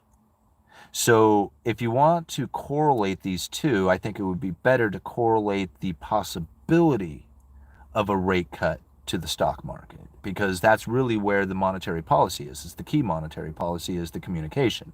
So as you're looking for a rate cut, the actual physical mechanical version of the Federal Reserve's monetary policy action, the rate cut, to be the deciding factor or the indication or the result or the force that changes the stock market around, I think that's I don't think that's appropriate. The communication about the interest rates, if that's the way you wanted to look at it, would be more appropriate than the actual rate cuts to the stock market correlation. Does that make sense? But even on that, I don't know if those two would even correlate the same, because interest rate adjustments don't work like they once did. And I think that's important for people to understand, is that, like, if interest rates adjustments worked or impacted the economy like people would typically expect them to, then the zero interest rate policy of the great financial crisis would have produced an inflationary scenario that would have made our heads spin. It didn't happen. Didn't happen. And people want to discredit or dismiss or just plain out not include that inside of their ideas of what happens when the Federal Reserve adjusts their rates. Because when people say, well, when they lower rate, they're going to create all this inflation. And I'm like, I don't know. I don't think it will. And they're like, how could you not think that? And I'm thinking, well, great financial crisis, quantitative easing, 1, 2, 3, and 4 failed to produce an inflationary scenario, and it was far more money printing on a percentage basis than we have experienced. So that is why I think that, right? Is because most people don't consider the idea that the Federal Reserve failed to get the inflation scenario that they were looking for, even though they did all this massive money printing. Right? So no, interest rate adjustments don't necessarily impact the economy like they once did. The perception, the idea of it definitely impacts the markets. In fact, it impacts the markets in a more powerful way than the actual cuts do. Right? So yeah, interest rate cuts do impact the economy, but the idea of it impacts the economy more than the actual cuts do. And I don't know how else to explain it. I mean, I explained it for an hour earlier, so guys, this was fun. I'm going to call it quits. We've got 3 hours into this. I hope you all enjoyed it. I'm going to take the first hour of it, and I'm going to cut some shorts out of it, so hopefully we get some good information out of those. That's what I'm going to be doing with a lot of these longer streams, because I know a lot of people aren't going to sit through 3 hours worth of video. And again, this is only like the first hour of this video is probably the most important part with the information. And then we'll see what kind of information people get as a result of the 1-minute videos that I cut out of it, that I find most people end up misunderstanding or misinterpreting the information because they're really taking this 1-minute video out of a much longer video that has much more context to it. So I can see already just from like the TikTok videos that I had posted over the last few days how misunderstood that these theories are to the people out there when they don't have the complete picture of information being presented like we do here for an hour. All right. So, if you need your information in 1-minute bites, good luck. I mean, I'm going to do my best for you, right? But it takes an hour. It takes an hour to internalize this stuff, and at least so that you can be useful with it. All right. Thank you so much for being here. Thank you all for those super chats. Very kind of you, very supportive. We got 234 likes. Go hit that like button one last time if you haven't hit it. Excuse me. By hitting the like button, we'll get more people to join in and view this video. We'll get this information spread around for more people, and yeah, it'll make it'll make for better lives for us, but I don't think we're actually going to change anything. Right? We're not going to change the world, but we can change our world. our lives, our needs, our desires, things that we have going on for our plans. We can figure that stuff out for ourselves. Everybody else, they're going to suffer the consequences of not having this information. Uneducated Economist, you guys let me know.